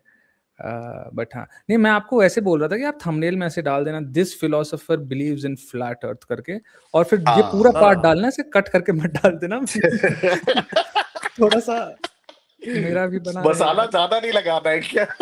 हाँ नहीं, मैं सोच रहा हूँ, पता है, एक ना पॉडकास्ट डेडिकेटेड रखेंगे नहीं, सिर्फ। एक तो मैंने करेंगे बहुत इस पे। कॉन्स्पिरेसी थ्योरीज ना हाँ ऐसे पता है, मैंने इकट्ठी कर रखी हैं। यूनिवर्सिटी में जहाँ पे मैं पढ़ाता हूँ वहाँ पे हमने ऐसी सेशन लिया था कि भाई जैसे हम लोग का क्या पर्पस है, रैशनल थॉट को बढ़ावा देना, सोचने को बढ़ावा देना। मैंने कहा था or pick up a thing that you do not believe in, flat earth, argue for it. पूरा 1.5 घंटे के 3 घंटे की क्लास हुआ करती थी, लोगों ने बैठ के आर्ग्यू किया है, ठीक है, डिफेंड हाँ, और और दे किया ये आर होगा। करना गेटिंग चाहिए, ब्राउनी पता पॉइंट्स है। If they are able to defend. मेरा फिलोसफी हम्म 101 का एक क्रैश कोर्स होता है फिलोसफी का, लाइक अगर ऑडियंस में से कोई इंटरेस्टेड है तो ज्वाइन कर सकता है। तो उसमें लास्ट सेशन यही होता है, आपको लगता है मर्डर करना सही है, ऐसा करो, आर्ग्यू फॉर मर्डर करना, sorry hmm argue for hmm murder करना सही है, अगर आपको लगता है कि मर्डर करना हम्म गलत है। फिर आप देखो कि आपको ऑब्जेक्शंस मिल रहे हैं, उसके अगेंस्ट में डिफेंड करो। No one, hmm I am as an instructor assuring कि आपको कोई पर्सनल स्टेज पे, आप कोई दोस्त वोस्त थोड़ी ना हो यहाँ पे, फिलोसॉफिकल बिल्कुल स्टेज शेयर करते हो, कोई जज नहीं करने वाला आपको। मैं आपको कह रहा हूँ ना ये करो, तो आपको सोचने की जो ये चेस जैसे खेला जाता है ना कि भाई अगर आपको अकेले चेस खेलना हो तो आप कैसे खेलोगे, बोर्ड पलट पलट के खेलोगे। आपको वैसे ही फिलोसफी भी स्टार्ट करनी चाहिए, दिन में बस 5 मिनट। आपने कॉस्मोलॉजिकल आर्ग्यूमेंट किया कि हर चीज का क्रिएटर होता है कर करके, यूनिवर्स का क्रिएटर होता है। अब ऐसा करो, फ्लिप मार लो, एथीस्ट बन जाओ। अब बोलो हम्म एथीस्ट बन के आप किस चीज को ऑब्जेक्ट करना चाहोगे। अब उस चीज को आपने ऑब्जेक्ट किया, फिर वापस थीस्ट बन जाओ, बोलो कि ये जो हम्म ऑब्जेक्शन था मिस्टर दिव्यांश नंबर 2, ये इस अकाउंट पे गलत था। फिर देखो 15-16 इटरेशंस के बाद आप कहाँ अलाइ करते हो, शायद वो आपका मेटाफिजिकल स्टैंस है इस स्टेज पे। हम्म वो भी आपको बकने की जरूरत नहीं है पब्लिक में, आप चाहो तो उसको भी बोल सकते हो आई डोंट नो करके। हमने तो पब्लिक में ये कर चुके हैं ना, बाय द वे हम लोग ये अरे बहुत हम कर लिए। तो 4-4 घंटे एक के टाइम के पॉडकास्ट लिए, कर चुके हैं एक इस टाइम पे। हम लोग क्या बोलते हैं कि एंटीनेटलिज्म के फेवर में आते हैं, ठीक है, उसके बाद 2 महीने बाद काफी डिबेट करते हैं आपस में, और फिर इवेंचुअली रियलाइज होता है नहीं नहीं यार ये तो सही नहीं है, प्रोक्रिएशन सही है। तो हम लोग ना ये करते रहते हैं। लोग इसलिए बोलते हैं भाई तुम लोग बिन पेंदे के लोटे हो बे, कभी इधर कभी उधर। दोगले हो अरे भाई मेरे हाँ, दोगले गाने और वाले उसमें मत। कोई कोई खराब चीज नहीं है, मतलब उसमें भाई ये तो आपका इवोल्यूशन सजेस्ट कर रहा है ना, ये तो आप चेंज आ रहे हैं, आप इवॉल्व कर रहे हो, आपके थॉट्स इवॉल्व कर रहे हैं, इसमें कोई वो बात नहीं है।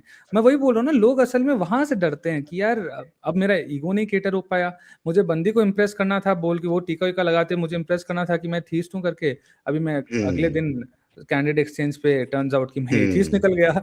तो वहां पे हम्म इसलिए वो लोग वो करते नहीं है ना। वही हाँ चीज है, अगर आपको फिलोसफी करना है तो सोल्जर बन के आओ, आप अपनी इज्जत आपको प्यारी है तो ऐसे करो, बाहर ही रहो फिर कमरे के। सही जी। सही है। अच्छा रहा भाई ये अच्छा डिबेट फिर।